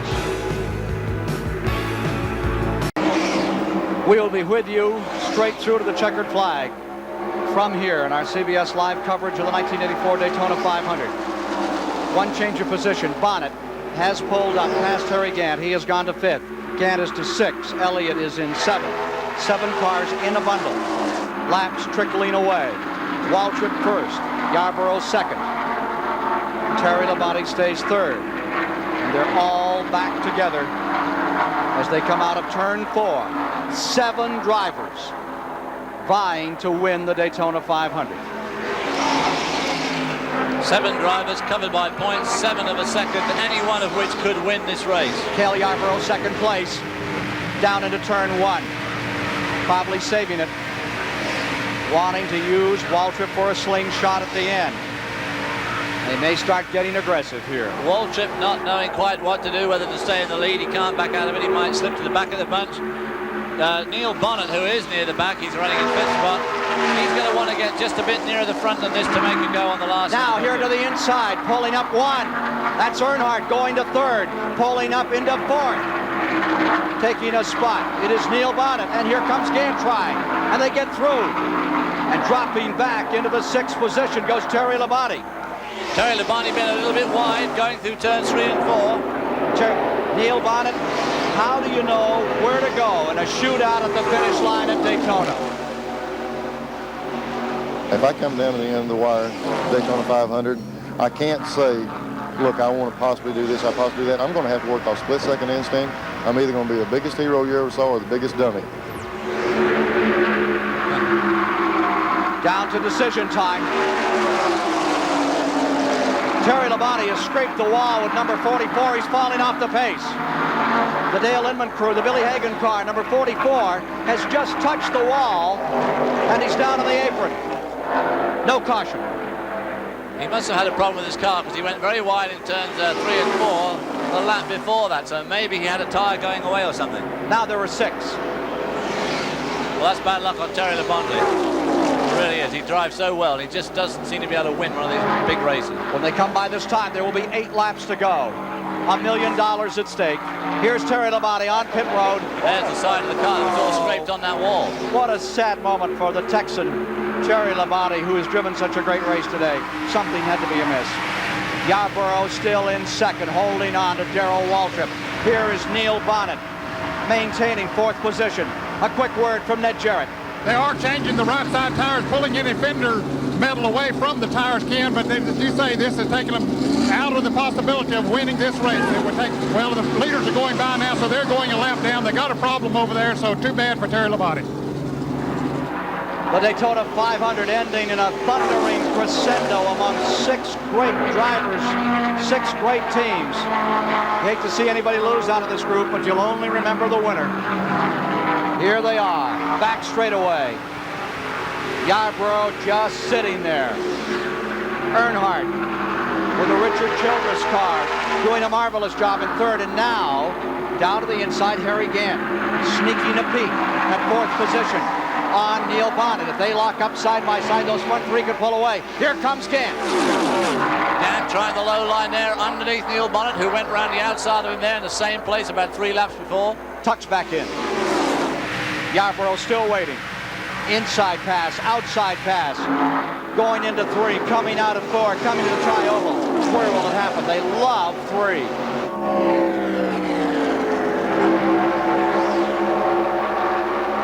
Waltrip is using up a lot of racetrack.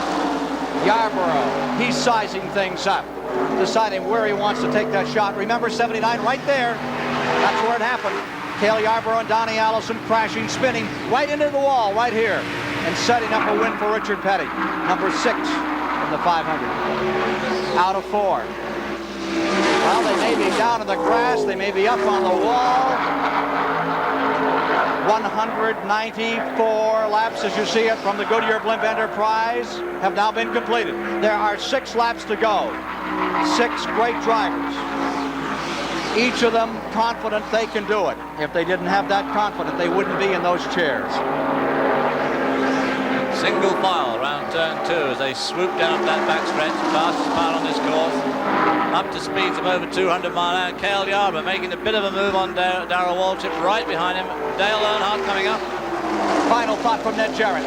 We're with Jeff Hammond, Waltrip's crew chief. Jeff, he's been leading this thing. Is he where he wants to be now as you get down to the end? Well, as he told me a little while ago on the radio, Ned, he said he's hearing from Darrell that he's going to try to just feel the guys out, and he's got to pick the best place. He really don't know himself. Okay, you can see that he was listening to Darrell on one ear and trying to talk to us on the other, that he was going to feel out the competition. He doesn't really know where he wants to be. Now let's go down to Christy Conemack and see what Cale Yarborough's thoughts are. What, Al, is Cale where you want him to be and where he wants to be right now? Well, the last caution, he told me that that's where he wanted to be, is in second place, and it seems to work in second. In the Busch race, you know, he was third and ended up second, and the second place man won that race, so we just have to, you know, wait and see what he decides to do, because he's the one that knows what the car is doing and what he's capable of doing. What's he saying? He isn't saying anything right now. Okay, back to you, Ken. Coming by. 196 laps will be complete. There will be 4 laps to go. Again having another go to try and get round the underneath of Neil Bonnet. Neil Bonnet having nothing of it. These cars are so evenly matched. And there's going to be 6 very disappointed people out here in just a few minutes. There's going to be 5 disappointed people out there in just a few minutes. In about 3.5 minutes. Waltrip reels off the laps. That's the sort of thing that can catch all your plans. You can lay plans all day, and then a guy like that, number 41, Ronnie Thomas, can be right where you want to be on the last lap, and the whole thing's history. And yet you know that the leader is sizing up those lap cars, looking around that track, keeping track of them to try and contain those men behind him. And you know as you look out of Cale Yarborough's car that he would give anything if that butterfly had wings that could really fly. Anything to help here.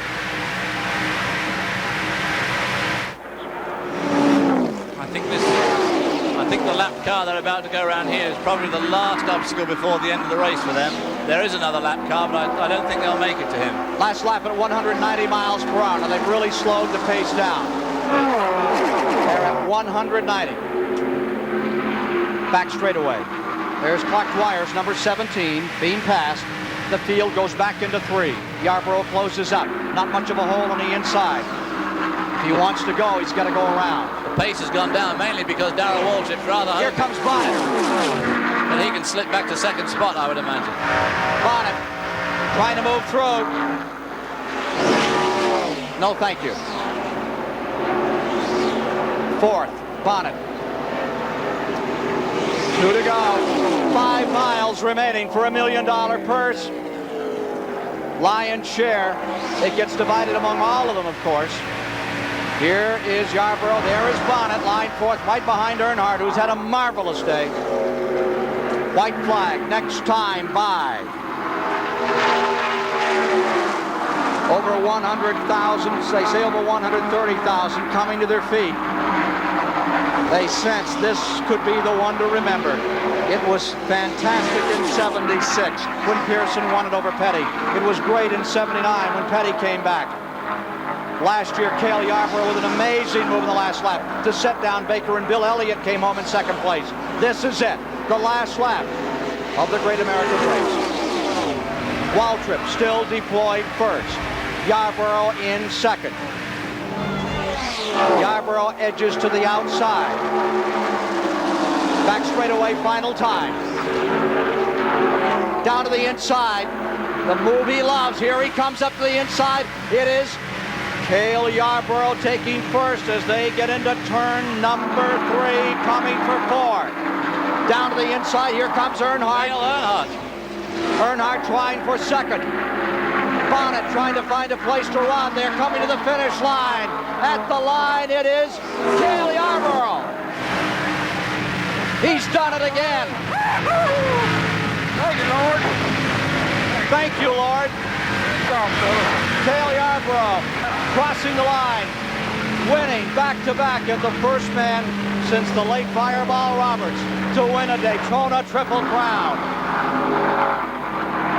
Well, how must Darrell Waltrip feel now? Not only lost second place, he lost second place as well.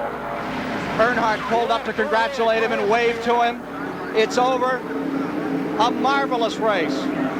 And again, the executor in the back straightaway. Cale Yarborough, this must be a thrill. What a great maneuver on that car. Had such incredible power today. Well, this car really ran good today, boys. Ken, everything just went real good. And, you know, just want to wish everybody a happy journey home. We got a good crowd here today, and hope to be seeing them again soon. Thank you, Lord, for a good, safe race. Of course, it's on to Richmond, Virginia for you next 100.5 mile, then Rockingham. Weren't you worried about those guys out back? Well, yeah, I was a little bit worried, but I figured if I could get the right shot at them, I thought I had the beef under the hood here to do it with. Well, here he is coming down onto pit road, waving off those who tried to go back to the garage area, and one car alone getting the accolades of the pit crew. We have a photo finish to look at for second place, and the various pit crews all applauding as Cale comes by, having won. And you can hear the crowd now overcoming the engine noise. Look at this battle for second place. That's Earnhardt in the yellow car on the inside, Darrell Waltrip on the outside. First across the line, Yarborough, and it is Dale Earnhardt for second place. And now you are driving to the most hallowed piece of turf in stock car racing. You are driving into victory lane at the Daytona International Speedway. There's Ned Jarrett standing by. Some 100, 150 photographers just to the right, waiting to all get pictures for newspapers around the world of this man, Cale Yarborough. He is with Ned Jarrett. He's trying to get his safety paraphernalia unbuckled. Cale, another super run if we can get a word from you here, buddy. Well, thank you, Ned. I'll tell you, this Hardy Chevrolet just did a fantastic job. Waddell just had the car working so good. We never had any problems whatsoever, and you know, all I could do was drive it and just went to the front. Well, you got that move down pat. I've been working on it a long time, then. Well, it certainly has, Ken, and I'll tell you, when you work on it that long and a man of perfection that he is, it results in being in victory lane. Since 1962, he has come to Daytona.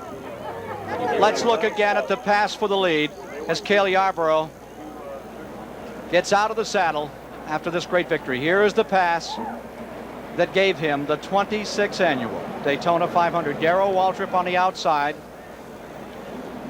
Well, that Waddell Wilson engine in that car of Cale Yarborough's just seems to have that much more horsepower than anybody else. Darrell Waltrip must have been sitting there just, well, pig sick, because it's just inevitable the whole week, the whole 2 weeks, that was going to happen, and it sure did. Look at Bill Elliott giving his all again on the outside, and his car in the back of that picture. Darrell Waltrip was giving his all too. If you saw his arms through the wind, going like windmills as he crossed the line. Talk about heart.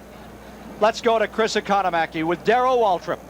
Well, Darrell, that had to be a tough last lap for you. What can a guy do at this racetrack when he's in the front on the last lap? Well, you know, you got no chance, so you might as well, if I'm going to have to get smoked off, I'm going to be in the front. I couldn't pass him if I was behind him, so while following, I decided to stay in front. Who knows, maybe he got sideways, maybe the thing would have skipped a little bit or something would have happened and I could have beat him. But I knew what was going to happen, and, you know, I didn't see no need getting all upset about it. Better luck next time, Ken. Average speed, 150 miles per hour as Cale Yarborough is victorious, defeating at the finish line Dale Earnhardt with the third spot coming to Darrell Waltrip. Fourth at the line today was that car number 12 that just hung in there, Neil Bonnet. And fifth, as we get down to the finish, was Bill Elliott. The LA Open follows here on CBS this afternoon.